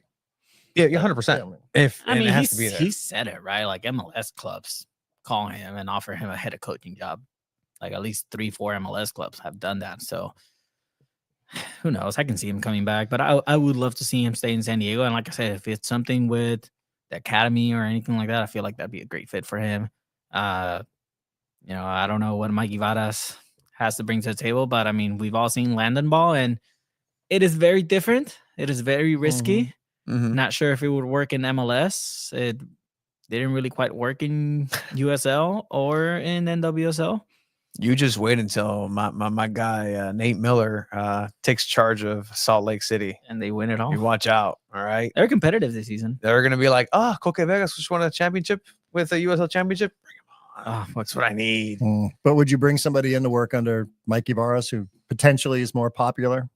And then the first time side of trouble, it's like, well, why don't we go with that guy? Yeah, you know, that's true. Yeah, I love it. Coque Vegas, again, we mentioned. We'll have him tomorrow, actually, joining with an interview. I heard and I've been told that his English has gotten better. I mean, Rhode Island, I would expect it to get better. There's not really Spanish people over there. Yeah. Actually, there's actually he has a Spanish. I've been following him, and he found a Spanish market, of course, he over did. there, and he's just having the time of his life. This is his pals, like Spanish, like from Spain. Yeah, that's España. España. Cool. Yeah, 100%. Vosotros. Tío. Is that the babble you're learning? I've been advised not to. Okay, yeah, good. Darren's learning the Seaway. Yeah, Tío. Tío. Oh shit. He goes to the Cholo Stadium. Tío, siéntate. They're like, get that shit out of here. Yeah, no. Dale. Oh, that's so funny. At least it's not there's so many dialects. But good for Coque. What could have been for an expansion team? It could have been for San Diego. Well, yeah. This is season number 1, right? Yeah. First time expansion club in the final. Ever. Yeah. I hope they win it. So do I. Yeah. Like Coque is such a good dude. And he's the captain, right? Yeah, he is. Yeah. He was the first player and the captain. I told him, hey, dude, I'm really looking forward to seeing you. I know Darren got shipped out to Denmark, but I'm happy to see you here in Orange County. And he's like, actually, I'm not on the flight because he was having his kid. Yeah. He was having his baby. So, I mean, so far it's a great season for Mr. You have to go to Vegas to see him. Yeah. And even though Grant would drive you crazy every once in a while, you'd be like, what is happening? I like talking to him too. Yeah. He didn't say a lot, but he seemed like he was all right. He was here from day one. Mm-hmm. Yeah, he was. So I'll root for that guy. Think about to those day ones and just where everybody's landed. Colin, Charlie, doing great stuff in Vegas. I mean, I think even they were a playoff team, were they? Yeah, they were. Anthony Siaha, goalkeeper for Loyal too. Doing great things. But overall, it was a fun experience overall. But Darren, I just want to thank you once again. Is that it? We're done? No. If you want to keep going, we can keep it going. It's been almost 2 hours. It's almost been 2 hours. How's the temperature here? There's no insulation in this garage. Yeah, I'm That's why I wore a long sleeve under this sweatshirt and brought a wool hat just in case. We just want to give a shout out to San Diego Inter as well. I mean, winning last night for the third round of the U.S. Open Cup. They're going to face off against Laguna. Open Cup's all the thing. Open Cup at Mission Bay High School. They get the home game. It's either December 6th or 7th, I believe, that weekend against Laguna in Mission Bay High School. Definitely show out. If they win that game, they are into the round of 32 for the U.S. Open Cup. Nice. This is an amateur team from the UPSL that is one game away from making the round 32. Like that's insane. How does That's the awesome. U.S. have it so right with some things and then it's just so wrong with Yeah. something else? The longest running Right. soccer tournament in the Yeah. world. Like In the literally world. our only bit of history Yes. that we have. Yes. You know, Like, Yes. and people are like, nah, we're good.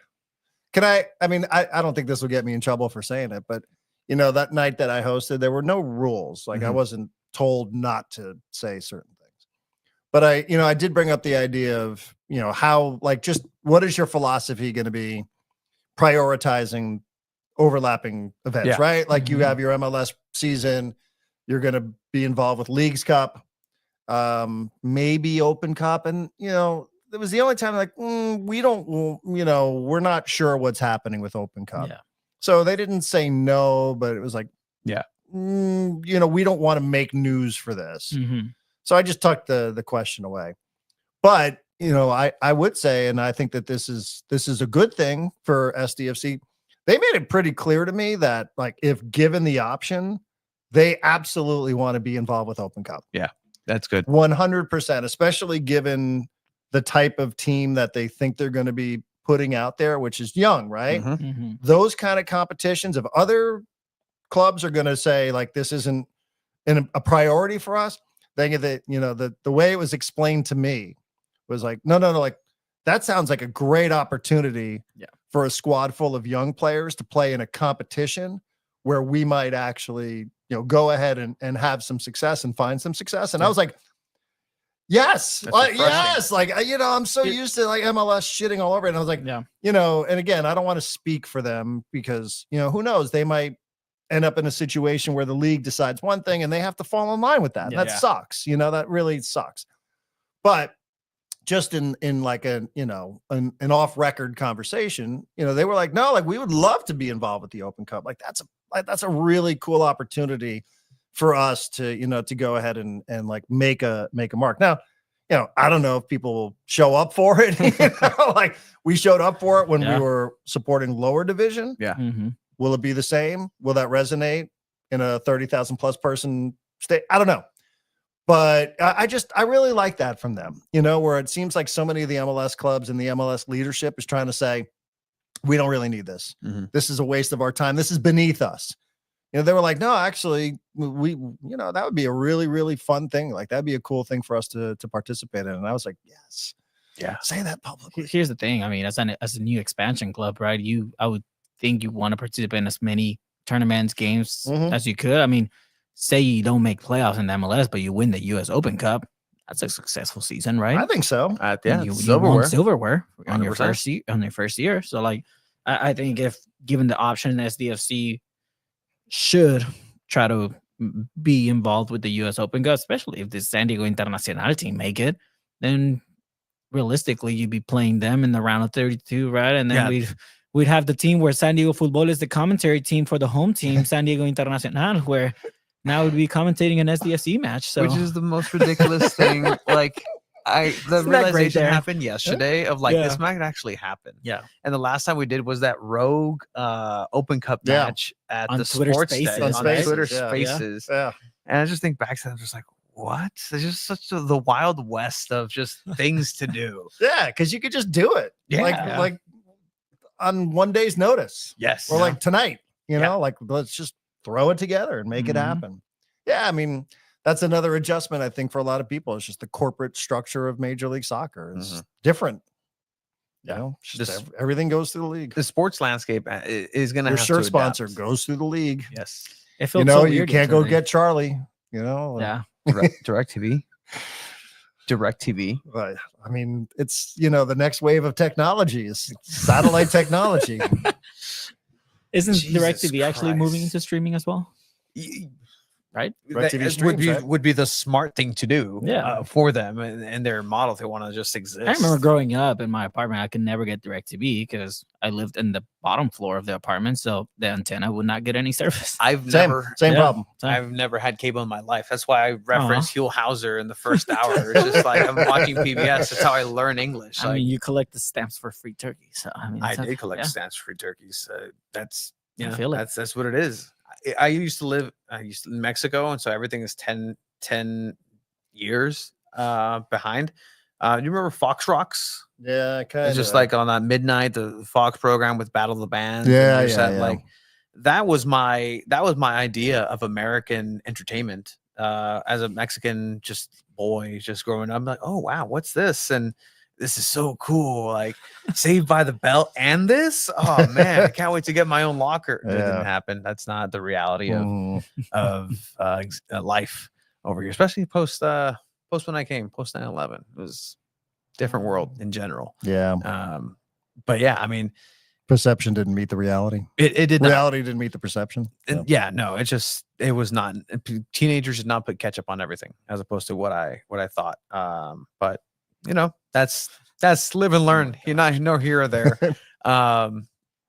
Is there more from you in STFC coming up, or it's just again like that red phone rings, or you just kind of like, hey, let's keep doing cool shit here? Because we'll see. You know, I'm good where I'm at. You know, I'm like Landon. Phone rings. Love San Diego. Yeah, I mean, you know, it'd be a cool thing to be a part of. But you know, I also think, you know, and I think we've all talked about this. I think you guys have done a great job. You know, I look around the landscape of, you know, legacy media, and you know, I don't know that I see a ton of people that I feel like are gonna service the local soccer fan.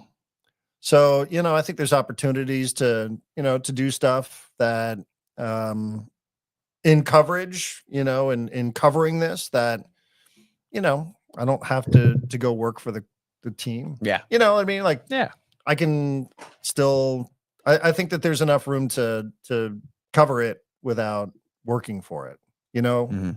And, you know, the previous two experiences that I've had, neither one of them ended well. So, you know, maybe maybe it's just better for me to be outside, but you know, I'm just open-minded to it. Yeah. You know, like I said, I mean, I'm sure at some point they're going to have to make some decisions about broadcasters or whatever.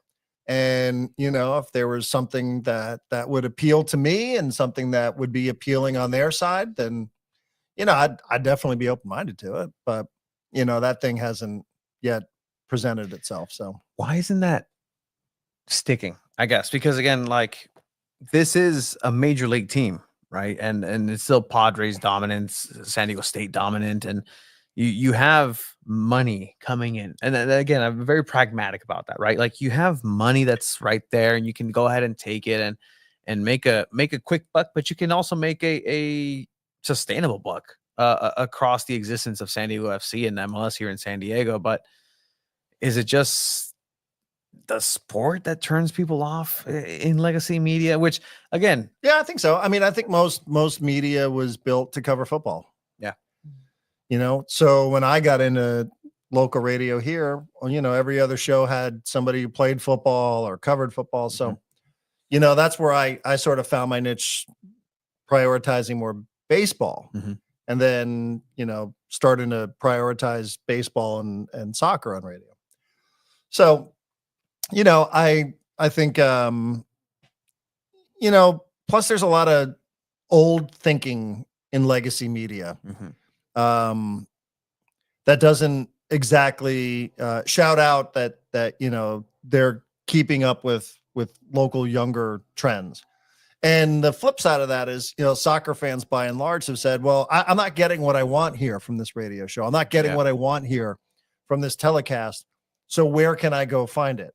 Well, I can go find it, you know, at or San Diego Punta Football. So, you know what I mean? Like I can go find that in a different place, you know, where it's, you know, I'm not being talked down to, you know, and I just think that those, you know, there's just a lot of old thinking, you know, like there's a lot of times where people would say, you know, you guys should talk more NFL. And I'd be like, that's like, you know, talk about something that just doesn't make any sense. Yeah. So, you know, again, I just think it, you know, it's just, it should be better built for it here locally, given that this is, you know, this is Major League Soccer coming to town. And we'll see how it's handled. But, you know, I just think that there's, you know, there's just not the right, it's just not the right vision. That's all. Yeah, and everything is possible now, right? Yeah. Like I can't wait for the SDFC TV podcast. I mean, you had the podcast officially from Loyal, and when I heard that was going to be a thing, I was like, cool, we're going to get Football Night in America, foot soccer and Loyal, and that wasn't necessarily the direction that podcast took. I was like, I would love for that, and I would love for that insight, and the more the merrier, right? There's enough of the pie for everybody. Like that's I think so. that's a-okay. Mhm. But again, like, what is that impediment? And if there's no impediment, and that means that this continues and people want to go ahead and do that, and the niche market is still there for this, or we just have to pivot and say, hey, bienvenido, Darren. Ya está hablas el español. Esto nomás es en español. We completely switched. It's just in Spanish because necessity dictates as such. But Más tiempo a babo. I love that. Let's up that subscription. Yeah. Conversational, at least. Hola, ¿qué tal? Like, you can get by. Yeah, right? yeah. All right, cool. Just making sure. It makes sense in my mind. And, I can communicate. Yes. Hell Having yeah. just spent a week in Guadalajara and tequila and ajijic. Yeah. Dos tacos al pastor con todo. Sí. No, pues es tequila. Sin cebolla. Sin cebolla. Perdón. Oh, no cebolla. Heartburn. Not good for my stomach. You gotta carry that Tums.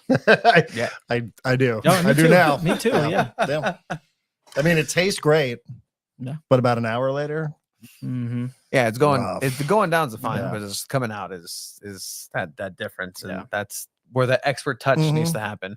yeah, we'll see. I mean, I don't know. Like, are they going to do a podcast and show? I don't know. I don't know the answer to that. Do other teams have that? I don't And know. I'm pretty sure that I've seen a couple of just the rogue outlets for LAFC specifically as Yeah. well, and LA has that input, but there's a larger community that's come up. I mean, I know now too, for San Diego FC, you have SDFC Fancast that's coming out. Do you have there's the SDFC Bros, the terrible SDFC memes, and they have the shout out to Padres. all of you doing Like, great Yeah, work yeah. so far. This is the organic machine that's kind of being that counterculture and that response for things that wanted to be there, and that wasn't possible. And also, it wasn't possible because there wasn't something new. I wasn't here when the Padres were founded. I wasn't here when the Chargers were transferred from LA to San Diego the first time. I don't know what the creation of a club looks like. This is all brand new stuff. And so, as you mentioned, just being with that first meeting of Tyler Heaps and Mikey Vadas, like this, there's a lot of firsts that are taking place, and just being in the midst of that is generally good, but you have to do a good job with it. And I see people around too, like, hey, shout out Darnay. Like, he's been getting into a Darnay drip, and he's really kind of harnessed it, asking questions, and that's all you want to see. And that's I think also too, sometimes, just to turn this a little bit, because like I understand the frustration from fans, right? Like, people who are soccer first people are going to tune in to two sports radio stations. One obviously prioritizes Padres, one prioritizes San Diego State, right? Because those are the business relationships that they are in. Yeah. So that's just what you're going to have to deal with. But the flip side is, I also would just ask or suggest to anybody that's watching this, or anybody that is a football first, soccer first fan. Like, there are people that are willing to try to cover, but they might get some stuff wrong, and jumping down their throats because they get something wrong is only going to discourage them from doing anything else. Yeah. Because I know that there's a willingness, but people who are paid professionals who have a little bit of pride, if they say, they're like worried about, like, is it a field or is it a pitch? And I always used to try to tell my colleagues, you're overthinking it. Stop worrying about field, pitch, boots, cleats, kit, jersey. Don't worry about this stuff. Like anybody that's willing to nitpick you to death about that isn't, you can't get too emotional about that. Yeah. But, I think that there is something to be said for people constantly wanting to jump down somebody's throat because they do get a phrase wrong, or they do get something, somebody who's trying to learn genuinely, who doesn't have the knowledge that you two guys have, could be well-intentioned and just screw something up. And we don't need to beat that person down, because all that's going to do is make that person say, that I don't need to talk about it then.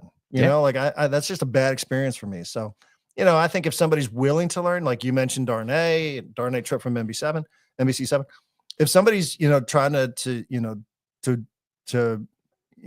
cover this or to provide, let's give them some room to grow into it. So what would you say a roadmap would be?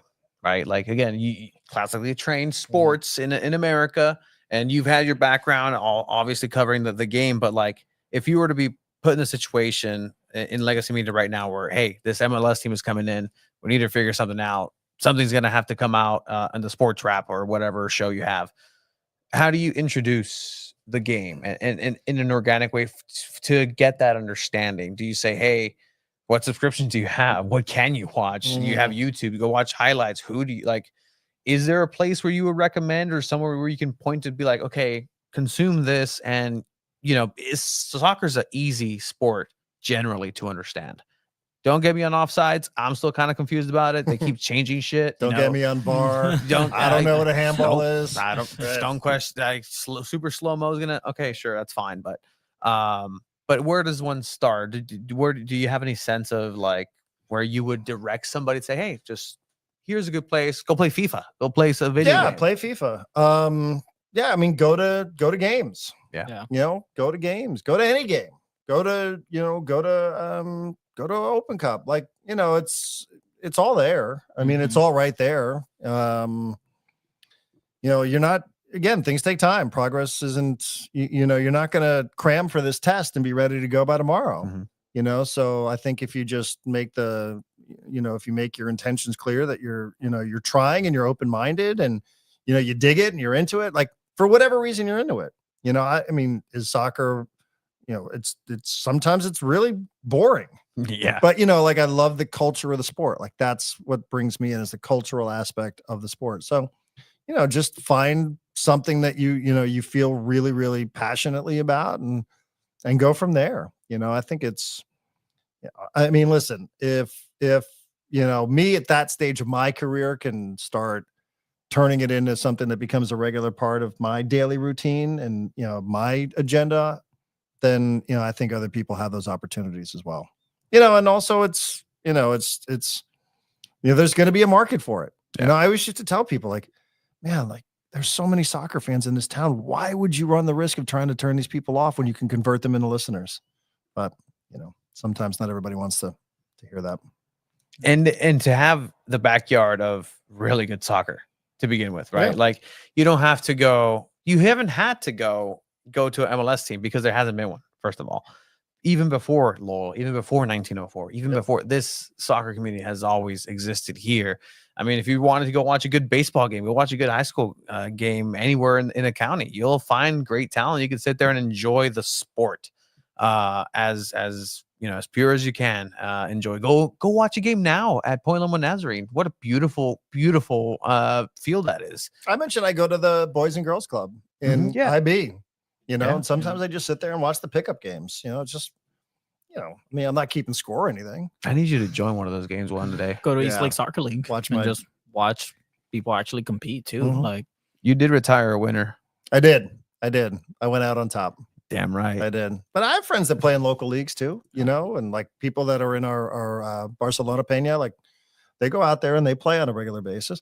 Go hang out at some of the local bars. You might not like soccer, but you might like drinking beer and hanging out in a pub and eating food. Right. I mean, that's, we've made some really, really close friends doing that, just people that we travel with and such. And, it's always good to just expand your horizons a little bit and see what else is out there. You never know. 100%. I mean, it's life-changing stuff sometimes. Yeah. This sport's changed my life in more ways than anything else has. And again, even if you want to back a nationality, like go support your country. How's you guys doing? You guys enjoying? You guys enjoying Pochettino? You guys liking what you see? I mean, what? Excuse me. I wish he played Zendejas a little more tonight. 4-2, 5-2. What was it? It was 4-2. What Mikey Varas laid down for him to go? No. Well, I mean, I didn't love his approach to Mexico. Yeah. Where he just sort of was like, people can just go home and like, yeah, whatever. I didn't love that. I thought that was a little out of touch, but I mean, I think he's name-wise, I don't know how much better the U.S. could have done. No. Maybe they could have waited for That's- Tuchel. I don't know. But no, not with Pulisic, I guess. No. That wouldn't make sense. No, I was jealous. I'm not gonna lie. I was jealous that Pochettino went. Wasn't to the Zidane a US. name that was thrown out at first? Klopp. Klopp. Yeah. Jurgen Klopp was out Klopp. there, joined Liverpool once Mhm. again, and like, that makes sense. Yeah. But like, I always like Pochettino. Yeah. I mean, Marcelo Bielsa, like, Mhm. right? Newell's. Yes. Right. Argentina, Espanyol, wrong club in Barcelona, but still, like Will Pochettino finally win something? what the French Gold Cup Cup. doesn't count. No, it does not.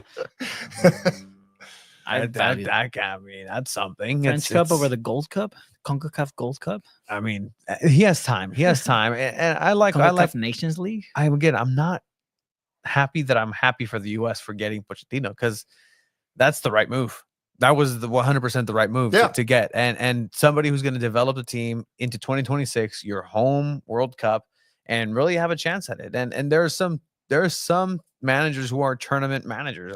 I always point at my favorite manager, Mourinho, for his pageantry and whatever he stands for sometimes. And And Poch did get Tottenham to a Champions League final. he did. I was in Madrid for that. Henry Winks was a player in a Champions League final. Yeah. Excuse me. What? No. Pochettino made that happen, and this younger crop of players that you guys have in the U.S. is There's scary. something. It is. There's Yeah. something. scary. Is that what he's there though? Again, like what's the job? Is the job to bring younger players in? Is it just to win at all costs? Different approaches, right? Not all of these jobs are equal. Yeah. Right. Like Thomas Tuchel isn't being brought in there to develop the next wave of English talent. So Yeah. No. win in 26. That's If you're that's- Pochettino, win in 26. Yeah. What is a win though? Is it I don't know. making? No, Because again, winning. I think he said winning it. it's an expanded World Cup. It's more teams. more teams, more fun, more ways to get knocked out. Mhm. So I don't know where that's gonna land expectations for the US and Pochettino, but I'm excited for what's gonna happen there. I'm not excited for Mexico. That's unfortunate. Rough start. Yeah. We've literally, it was always a joke of like, oh, Mexico's gonna call Javier Aguirre again. Vasco Just Aguirre, wait step for it. back. Does he I live in don't San know. Diego? He has Somebody told me. ties. Yeah. Hugo Sanchez is the one that lives in San Diego. Somebody told me Aguirre though like had a condo downtown or something. I can see I that. believe that. Yeah. I would Maybe. believe that. People are always. Yeah. I mean, I think Piojo has a house in East Lake, right? Piojo is Mhm. here. Hugo Sanchez is there. Coronado. So how many Club America players are playing tomorrow night? How tired can they get before the Thursday match at Cholos? I don't know. I don't know, man. Like Chiquito maybe, but I don't know. It's very different now for Mexico. Like I think Javier Aguirre is just, calling back Ochoa. Like what? Like Ochoa shouldn't be in that team anymore. It's like complete opposite of what the U.S. is doing for Mexico. So, we had a slim of hope, I guess, with Jimmy Lozano and a couple bad games and bad performance, and then they're like, you're not ready. So, I don't know. Like I don't like where it's going, Tony. I don't know about you. It's a sad state of affairs since Pochettino and honestly, since Jurgen Klinsmann You lost decided 2-0 against Honduras. So, like Yeah. it doesn't. It's And not you got to supposed chase happen. that, right? you got to chase that. Yeah, it's So like aggregate, Henry so Martin. Henry Martin play. I don't know. That's Raul the level of Jimenez is in the team. star. Raul Jimenez is hot right now. Like I said, I'm just being selfish for Tijuana.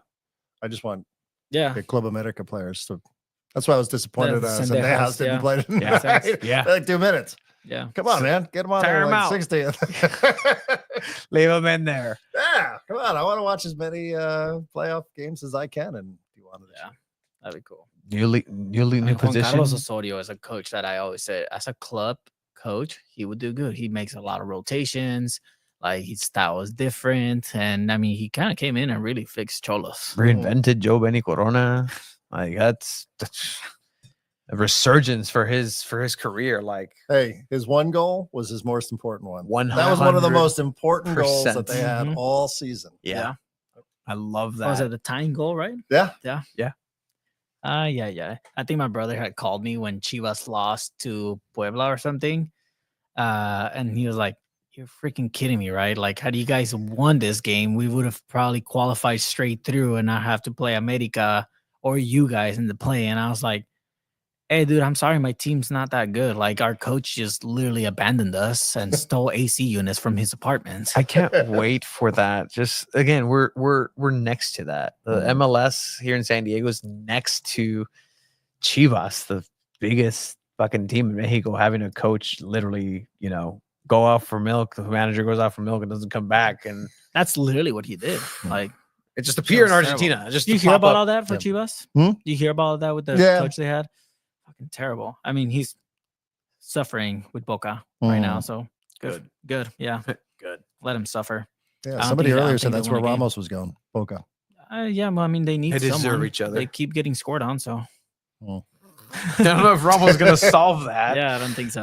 At this point, I just hate Boca Juniors a lot. Like, that's just like a second rival for Chivas. Like in the past with Copa Libertadores and all that. Like, Boca Juniors is up there with the team I hate. they Yeah, but disrespected. that scene though. Come on. Yeah, no, I know. What is That's- it? The those are- Bombonera? La Bombonera.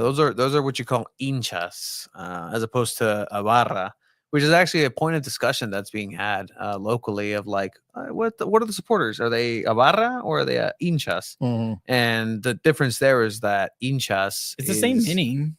Yes, but a barra can be part of the hinchas, where hinchas isn't necessarily part of the barra. Where hinchas can designate the entire fan base in a stadium singing in unison like La Bombonera, where those are the hinchas, but La Barra is a section Mhm. that is still going crazy, while everybody else may not, be singing. Even in the Premier League, like Liverpool, look, the hinchas sing "You'll Never Walk Alone" together, but then there's a group that's singing for the total 90. Mhm. That those are the La Barra, those are The that cop supporter or group. whatever they call it. Yeah, exactly. So, it's a really great, amazing atmosphere when River Plate and Boca Juniors face off. Ugh. Like that's as good as it gets. And then the fun thing about this sport is that everything is just a blood deal with whoever's colors that you were born into, but then everything gets dropped once the national team plays. When Argentina plays, it's the same color in that country, and it doesn't matter. And I don't know any other, just not everybody puts on their U.S. basketball team for the Olympics and says, yes, like can't wait for Team USA to. No, it's just so different where it's that same love and hatred just gets bundled into like support for the national team. It's just, do you feel that for the US? I'm a US fan, so not really. Not really. No, not really. I don't feel like, Atlanta United fans and Nashville SC fans are like, Mhm. okay, let's let's pull it together for the US Yeah. today, right? I don't feel like that's a thing. But yeah, I mean, you sort of sense it elsewhere. Mhm. We talked about it when we started, or was that on the air or off when we were talking about Spain and like Lamine Yamal, like people wearing that shirt. Yes. It was Most the people in beginning of Spain pod, yeah. fucking hate Barcelona, Yes. and like for what they stand for and Catalunya Kinda and California. separatism and all that stuff. Yeah. Yeah. But pull it together for the national team, right? I mean, how impactful have their players been? I don't know. The US, I don't think we're there yet. I mean, maybe I'm wrong. But I even think some of the best supporter groups in MLS, probably go for L3 anyway. Yeah, no, 100%. Yeah. It's such So, a weird dynamic Yeah. that the US offers. It's just that it doesn't know how to figure itself out. And that's okay. And that's okay. Yeah. And every single fan base is different. I see what Austin is doing mhm. and the way that they're expressing their fandom, and cool. It seems organic. It seems fine. They got a team moved over from Columbus and it was awarded to them. Shout out Sean Kelly for a fantastic documentary on all that. Save the crew. Yeah, save the crew. Just it's incredible the lengths that people have to go through to love the sport in this country, and to be able to love the sport as organically as it They make is you work loved. for it. They do. They do. They like, why? It just doesn't. Don't make it so hard. Yeah. Don't make it so hard. It doesn't need to be so hard. at the end of the day. This is the life that we've chosen. It is. It is. And you know what? I couldn't have it any other way. Like, I'm really enjoying it, Darren. I think it's one of these things where the fact that I can welcome you to my garage, bro. Like, it's insane. Like, come in, talk soccer, shoot the shit. We're gonna get a little heater soon. Heater. Call me again in the spring. AC unit in the summer. We might not even be here. Again, I am almost like a child of divorce, because again, I live half time here and half time in Lakeside. World apart, let me tell you. Let me tell you, it's The podcast is not moving to Lakeside. it is not Let me tell moving you to that. Lakeside. Let It me might tell be you that. moving into the backyard area. But that is TBD. We got cool ideas for it. So I like it. Well, you have a home here whenever you want, Darren. Literally, like I'm 9/10 of a mile away. yeah, I think I think nice. something like that. just Maybe it was 9 minutes. just to start another podcast, because I have the claim to fame of unless I'm wrong, of the most southwesternly podcasts in the country. Right. Interesting. Enjoy that one while you got it. Because you guys had some remotes with you're more Jordan, Western. and always Yeah. though you are most Yeah. you are more Western. However, I don't You think are you're a little most more south. Yeah. south. The designation was Southwestern though. Oh, So it would be You were the most southern. I don't know. I don't know, 'cause there's Florida. Texas and Florida. Local. just the closest. I see the border. I Border Patrol stopped my mom just I know where walking, the- just having a stroll. That's what living in this area sometimes means. So Yeah, The we gotta most southern carry your podcast papers. in They're- California. They're driving their little mopeds around or whatever those things are called, ATVs. Yeah, no, Yeah. yeah, just jamming up the local 7-Eleven. Mhm. Jeez. You know when it's lunchtime over there for those guys. Have you gotten yourself a golf cart yet? Now that you live in IB? No, Oh, no. when is that coming? I don't think so. I thought about it. because we have our families come to town and they're not the most mobile Mhm. humans anymore. Mm. So I thought about maybe getting a golf cart just Yeah. to shuffle them around a little bit. But then I own a golf cart, Yeah. and like, what am I doing with the golf cart? Yeah, it's fun though. Do you own Something- one? No, I've driven one when I went to Sayulita. Mhm. That's all they drive over there. So we rented a golf cart to get around for the 2 days that we were there. So it's fun. Yeah, there's a lot Yeah. of. I mean, It's there's a lot of in people IB. that have Yeah. them, and they have license plates and Uh-huh. lights and speakers and animals hang out of them, all sorts of stuff. IB so cool. It really is. Yeah, it really is. But you know what? We are ready to kind of take everything in the soccerverse here in San Diego, Darren. And again, I want to thank you for coming in. We'll kind of wind it down here as people will come and go. Get some. Oh, look at that. That's a always loyal Yep. listener. Yep. Yeah. Always loyal listener. Is Jordan still Jordaning out there? Jordan's still jordaning and Nice. parenting and Got it. expanding Yeah. family and all Oh. sorts of stuff. Yeah. Yeah. Hell yeah. Expanding the PSN network of MLB The Show. Mhm. Yep. Still. Yeah. Yep. He's got a jordaning. good life. Yeah. Good on Yeah. him. I like that term, Jordaning. He's Yeah, it's a jordaning. verb. Yeah. Yeah. It only applies to Mr. Caruth. Yeah. Um, And Mrs. Caruth. correct. Yes. I saw her last weekend. Doing great. Oh, nice. I love that. Yes. I love having Good you people. on, man. And Thank you. I again, appreciate it. Let's do it again. Hopefully, when there's soccer again, like Yeah, there's hopefully, actual man. games to talk about. Waves season ended in fire. But when SDFC comes around, I think it's going to be a good exercise to kind of do this Let's and hope for a better soccer year, Yeah. 2025. and Yeah. even and I want to have a round table of like, Yeah. hey, Darnay, yourself and Caesar. others, Hernandez. Caesar Hernandez, and just talk soccer, talk shop. That'd be Because again, fun. I don't know what everybody's going to be doing when the season starts, but I think it's a good idea to just kind of have the minds of soccer locally. And again, it's very punk rock what's happening, and want to go ahead and keep it this way as long as people will allow us to do it. Yep. And And, if not- meanwhile, we still have Thursday night. Yes, we Yeah, do. we do. Check it. I think it's a good thing if both sides of the border have good products. 100%. 100%. Yes. Yes. It's going to be in everybody's best interest. Especially with that partnership. Yes. Like, just have competitive teams and then those friendlies. So smart by Cholos to pick up on that. Like, Yeah. that was total. Like, I know the thought process that went into this. Like, okay, let's go ahead and do this now. Make Friendly's some cool. bucks. But over here, no. Our stadium isn't complete yet. It's never gonna be complete. Let's go ahead. It's been under Never construction gonna for be the last complete. 5-7 years. I love when you look it up like on Wikipedia Mhm. and it's like the old dog track stuff.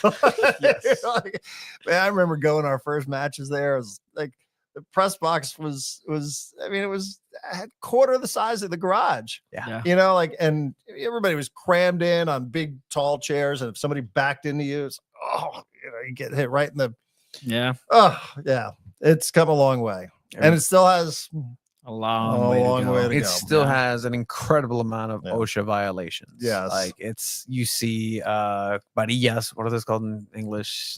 Just the metal rods. Yeah. just metal rods, sticking yeah. out, just And pointing you think about it, everywhere. they're still very young. It's 12 years. Yeah. Like right. 20 2012, right? 12, Since they yeah. won it and for pretty much their first year. So you think about it like that, it's like, Chivas America has been over 100 years in the league. Like, Yeah, no, still a young they've team. existed for Joe Corona's career. yeah. Like that's Yeah. Yeah. That's Right. the I mean, length of he it. helped get him promoted. Mhm. 2010 was it? 11 something? Wow. If Cholos somehow miraculously win a championship this season, Joe Corona retires. retire his What? everything. Sign him right up for SDFC. We interviewed him like when he was still with Loyal, And he said he will he play he's MLS. he wants that. He wanted to play for that, and again, he's maintaining form. Like he's not giving anybody a reason to say, okay, maybe not. Like no, he maintained shape, he maintained form, and He wouldn't take a DP spot. So it would be a good move for SDFC to bring on the local kid. Everybody says, I mean, when when Paul Loyal signed Arriola, like Los signed him was a big deal. yeah. I mean, it was Joe Corona to the USL, but it's San Diego, Joe Corona back in San Diego like that. Yeah. You can make it happen as the FC. It would make some people happy, a lot of people happy. Josh Yaro and Joe Corona. Okay. Josh Yaro, I've just kind of heard. Why not try Oh, to yeah? go? Why not go Yeah. for Coque Is he going to be Vegas? available? Expansion? I don't think he's going to be protected, even though he was. Interesting. He was. But is that a player that you pick up though? I think there's potentially Right to dream players. product. Right. Yeah, There are true. ties there. Yeah, that's true. I mean, he's a great center back. Don't get me wrong. Yeah, no, 100%. Very pacey. Him and Ramos. Oof. He makes up for the pace that Ramos doesn't have anymore. Right. Plays They'll cover Ramos. Mr. Yellow Card replaced with Mr. Red Card. All right, cool. What is he signing up for? But yeah, I mean, people are excited whenever you get in front of a mic. Yeah. Darren. Thank you, guys. I but- appreciate you guys giving me the platform. Like Of I said, course. it's nice to crawl out of the darkness every once in a while. Is it a muscle? Like you just kind of like is it weird? It's like Because riding like a bike. you speak for a living. Yeah, I mean, did. Yeah, I mean, I'm starting to ratchet up a little bit more like the mental exercises of Mhm. what would I be doing if I were doing, Mhm. without going into too much detail. I guess, I still have some time that I have to be over here Yeah. and, just pick and choose a couple of things that I can do. Mhm. But I'm starting to just go through the mental exercises of what it sounds like and what I want it to be. And, we'll see. I still have the passion for broadcasting. Yeah. Mhm. There are certain things about doing the other show that I do not miss, but, I still have the passion for this, for the microphone. Yeah. As a consumer, as a listener. So yeah. That's awesome. That's Yeah. great to hear. Let them do goals, gaps, and greats. 609 soccer. All right, let's go ahead and Oh, let's do it. go real into quick. goals, gaps, and greats. All right, the segment where we have gol, acción y figura, gol, error y figura. Essentially is we pick a goal, we pick a great, and we pick a gaff of the weekend. We've actually talked about a couple of them, but we can just go over it real quick. Go for it, Gio. Meant either. It was. This is the dumbest Perfect. show. This is so dumb. But you know what? It is absolutely okay. All right, Chivo, you are ready to go. Yeah. Let me pull up the goal of the week. So we have submissions. saw We've this. had Alejandro Guido, whose nephew actually consumes the show and sends us highlights, and people get involved with this. So if you have a goal that is considered for goal of the week, Joe Corona actually last year won goal of the week for San Diego Punto Football. I was in attendance for that game, and I asked him, it was the first week, like, it's just for the joke of it. I'm like, hey, dude, you just won San Diego Punto Football goal of the week. How do you feel? The exact response of no sell of like, no idea what you're talking about, but nice seeing you, bro. It's like, hey, that's all I needed. But all right, Chiba. We have this that was this was last night for the round 3 of the U.S. Open Cup for San Diego Internacional. It was already the 92nd minute. The referee had only added 3 minutes of extra time, and this happened. Chance now, the ball back to him, unmarked, keeping the ball inbounds. Referee says play on. Mark Benito has a chance here. Goal! 9 seconds. San Diego Internacional. Of the miracle. And they pull it off. And I mean, it's Open Cup magic, right? Yep. We hear that over and over again. We saw it with Kyle Adams, banger of a goal with Loyal against Seattle Sounders. It's just they won that game. San Diego Loyal won that game in my heart. They were robbed. That game was robbed. So for the Gaff, Tony, you wanted to have Javier Aguirre. Yeah. The Gaff. Yeah, no. Well, not Javier Aguirre himself, right? Well, he did provoke the tossing of beverages, of libations towards his head here. And again, if you're familiar with CONCACAF, you see this. Great pitch. Doesn't even break stride. No, he doesn't. He doesn't. And again, the security detail is not to be remiss here. But the following move is something that's hilarious to Chiva and I. Because he's pointing out, like, you just don't do that. No, but don't say Ponte agua. And then my friend here is just like, the little smallest bottle of water, just. He gets more mad about the water than the item projectile. But that's such a Latino thing to do. It's like, oh, ponte agua, put some water, some water on it, man. That's definitely not okay. And I mean, just shaking hands. Yeah, like, all right, man, go get a head wound. Go get patched up. In other circles, there would be a fist that says fight, and like that's different side of the human experience here. Yeah, no reflex, but you know what? He firmed that. That was a no sell. Just kind of good on him. That you want to see that strong presence, but let's have a strong presence. It's just he gets hit. Like somebody must have been like, "Oh, dude, you're bleeding." Yeah, and he was never like, "Oh shit, like am I?" He never even. No, he was just like, "Well, he was pissed. They lost 2-0 to Honduras." He was that's what I was on his like, mind. Shit, I'm about to get fired. I just got hired here. I'm seeing red. Yeah. Literally, it's true. Whatever. Yeah. Like other dudes are like, "Oh, let me just try to get this." And he's like, "Nope." There better not be a single player next game that falls for a head injury or anything and is down for 20 minutes. No, there's gonna be a fan with a like fake blood on their head, like. Right. 100%. Like, that's gonna happen. Yeah, that's a Halloween. Oh, we just passed it. It'll be in the stands, and TV Azteca will find it. TV Azteca will find it. Watch games in Spanish. Oh, I do. Have you heard these English broadcasts? Yeah, brutal. I just heard that. Fucking. Oh wait, I forgot to mention also another honorable mention for goal of the week. Tony was your nominee, Marta, with Orlando Pride, with the banger, just taking on players and still has it. That's what I like. Kansas City players sliding all over the pitch, just being destroyed. If you want to throw it up, Chiba? Yeah, let me find it real quick. If you want, okay, cool. You already have it. Boom, boom. My favorite women's player of all time. Banda, put the pressure on. Marta into the box she goes. Twice, 3, up. That's just natural skill. That passion, like that is what she's been doing for years. She's nominated for MVP as well.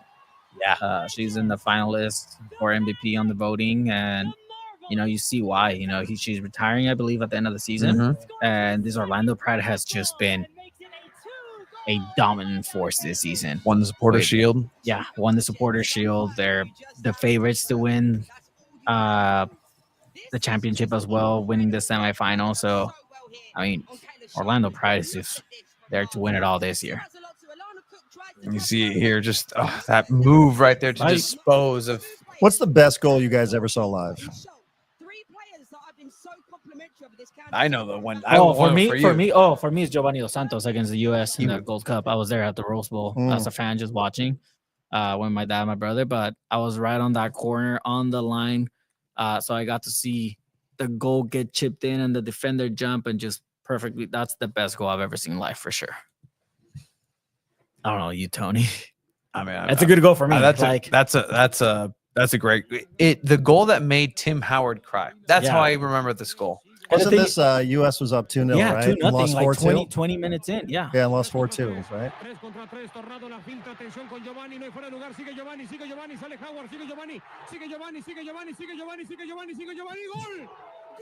Like that was just freaking amazing goal.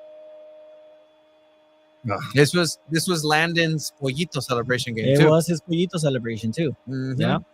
Some Mexican ladies showing their green cards that day as well. So yeah, some comment being yelled out from American fans, and they showed their green cards and some middle fingers. So it was a fun one. There was nothing like that guy has a podcast with Landon Donovan now. Yeah. I hope they bring this game up, this highlight up. remember that game? Wow. Just where he put it. Like this was the hope of Mexico. Hey, this kid played in Barcelona. Yep. Yeah. He played in Tottenham. Yeah, he drinks a little bit, but you know what? Who doesn't? They all did back They're then. fine. Gio Dos Santos was just a starlet in Mexico club soccer. He was absolute garbage. But when he put that Mexico jersey on, he was a fucking phenom. Oh, Chepo de la Torre. What a coach. What a time. Our grade of the week, though, nominee from Cesar Hernandez. Joe Gallardo from City Heights, a player, a right wing back for Omaha, I believe, in the USL League One, winning the championship again. He was the MVP of that match for the final. And they won this game, I believe, 3-1, if I'm not mistaken, Tony. Yeah. But yeah, Joe Gallardo from City Heights representing San Diego in the USL League One.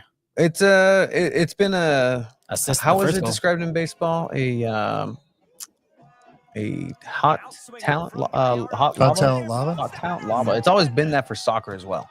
Yeah. And I mean, the fact that it's getting a chance locally to be put on the highest stage gives chances for potentially a Gallardo coming back and being able to do this in front of his family, which has never been a reality at all.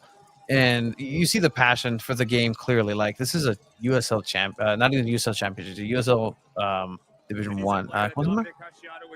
League One? League One. And so, like, this is really just, it's, the sport is so big in the country, and it's loved so deeply, where it gives me hope that it's like, this is what we want to see. This is the people that we want to see in the MLS stands and really care for the game. But people from San Diego are getting it done, and hopefully it'll turn inwards and really kind of come back here in San Diego and be able to represent your own backyard and your own neighborhood. I mean, for Loyal, I remember Guido like talking about, like, he couldn't believe that he was playing here in front of his family, in front of his own, like, being able to drive and do a commute and locally. Like, that's not a chance that people get in this sport and professional sports in general, let alone to really kind of dictate, hey, I'm gonna be a star in my own hometown. He has a mural. Right. Well, some would say he has a mural, and it kind of looks like him. We talk about it now. God damn those murals! Like, love ground floor murals. They did not have that technique down. That was the insight that they gave. It was a quick turnaround, but yeah, those ones are different than the Padre ones. yes, Padre ones are so detailed. yes. Mhm. It was the first time that they had like used, abstract. Is that the right word? I don't know. they use stencils, where usually they do some other technique that works very well for the Padres ones. Different budget.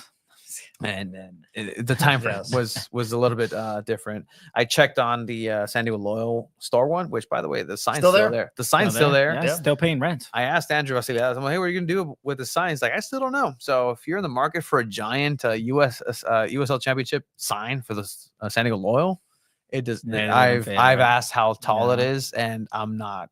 Yeah. There's no. You mean the one space that for you it. can see from the 8 or the one that's actually on the old team store? On the old team store? Yeah, because they still have, there's one also on the building. If you're driving on the 8 West, that you can still see too. Ah. Yeah, I was just over that Shake Shack. Oh, Yeah. Nice. which what I understand had a contentious relationship with Loyal, just because people would come in, and this is from the manager of Shake Shack, the day shift manager, and be like, oh, who are these people? They just come in and just they buy soccer stuff. What is this place? I'm like, it's a little soccer store. So the day shift manager at Shake Shack was a hater. yes, Right. 100%, 100%. Big SDSU fan. Yeah, he is. Right. Yeah, no, he actually is. Nothing wrong with that field. Yeah. No, nothing wrong. Officially, Soccer specific stadium. soccer specific Yeah, stadium. Man, Don't ask. heard it at Shake Shack. Cool. It's a great venue for concerts. Not gonna lie, I will say that. Snapdragon. Have you been to a concert? Snapdragon yet? One, Jimmy Buffett.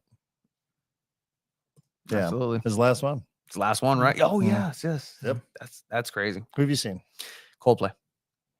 Oh, missed that one. No, I like really? Coldplay. Not Okay, I knocking. was just making sure. This is okay. That's No, not a knock. it's a not a bad for everybody, but no, they put on a good show, and Yep. that's a stadium show. It's like, all right, that's good. It looks well done. But Coldplay is good in concert yes, from experience. yes, They can make it. They made the Murph look good.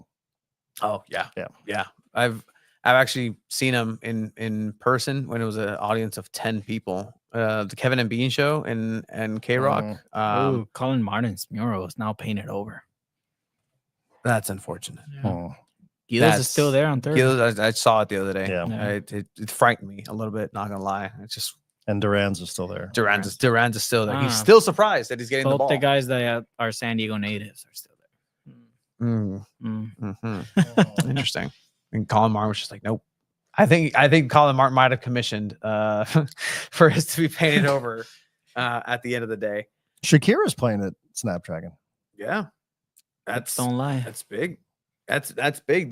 These are the concerts that used to be at the Yeah. Q, and it was hilarious when like you just see like Adele like at Qualcomm, like wow, like Could've just had it all. such a regal voice inside of this. The hellhole. Yeah, that's nicely, but Yeah, I mean the place had charm. it did. Don't get me wrong. Like I I hated was watching sad, soccer games there. but it was a total pit. Yeah, Total toilet. charm enough for me to have 2.5 Qualcomm seats right here. I still don't know what to do with them.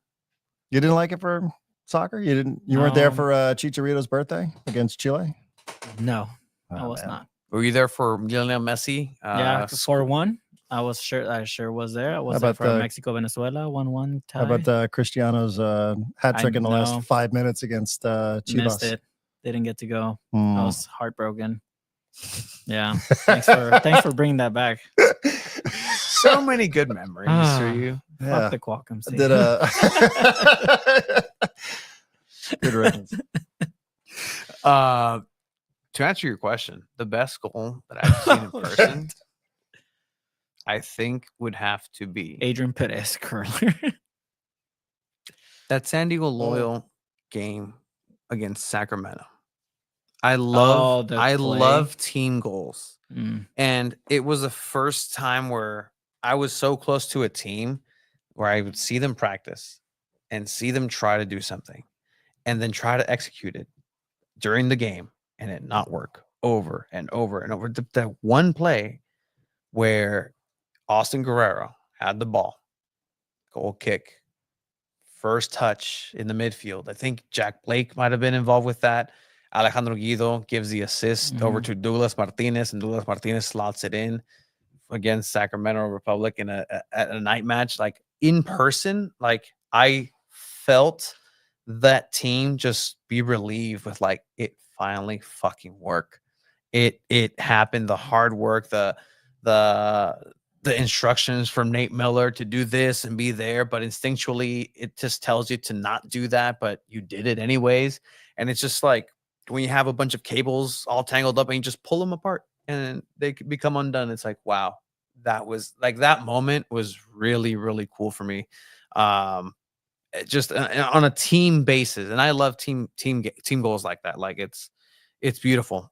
Individually, like, sure, Chivolazo, I didn't get to do that. Like, I haven't been to a lot of professional soccer matches since before we started this. Like I wouldn't go just because like I was so involved in actually playing where like for me the game's just like, okay, like I've seen that level of player like play against me not too long ago. Like it's fine, but in person, like I saw my first Mexico game at SoFi this last year. Like, I mean, you saw Mexico for the first time live at Snapdragon. yeah, that was In a the first friendly. time I've ever seen Mexico play in my life in person against Cameroon in a friendly. Like, okay, cool. Like that's my experience. But other than that, like I'm okay with watching a game on TV because I can break it down. I can enjoy it my way. Turn off the commentators or turn it on in Spanish because I like the commentary sometimes. yeah, especially in Spanish. Yeah. So we need to get Martinoli. we need that in English. Like there's I don't know why I thought you were gonna say the Las Vegas go against Loyal first game ever. Jake Oh, that Finlinson bomb from Yeah, from halfway. Jake Finlinson. That's the man. moment I knew. I was like, okay, that's Yeah, he's out there making. There's wine somebody else out somewhere. there. Yeah, he's making wines. John Years. Kempen retired. Man, Oh, the wow. the names. Like I'm just like kind of going back and like How's all Trey Muse? these- How's Trey Muse doing? Trey Muse is actually USL, right? Yes. He actually had a good season last year. Yeah, no. It's been 5 hours. Almost.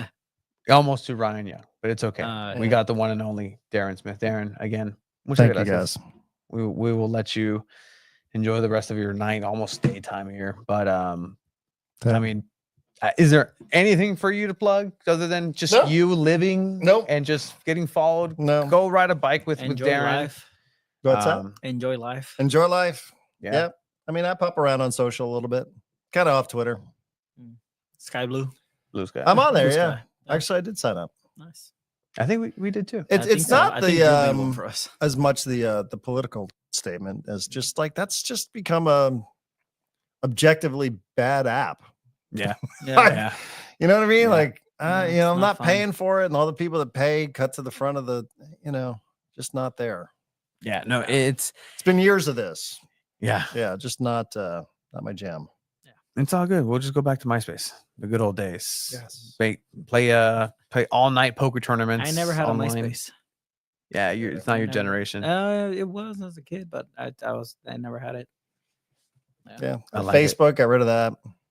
Yeah. I haven't I- logged in on Twitter, Facebook in a not long into time.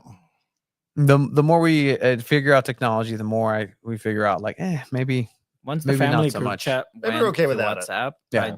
once the family group chat went over to WhatsApp, I didn't have to go back to Facebook or Messenger. yeah, there's no reason there. We'll restart our poker tournaments online in person. Would you be down? Do you play any Yeah. cards? Play poker? Take my money. Sick.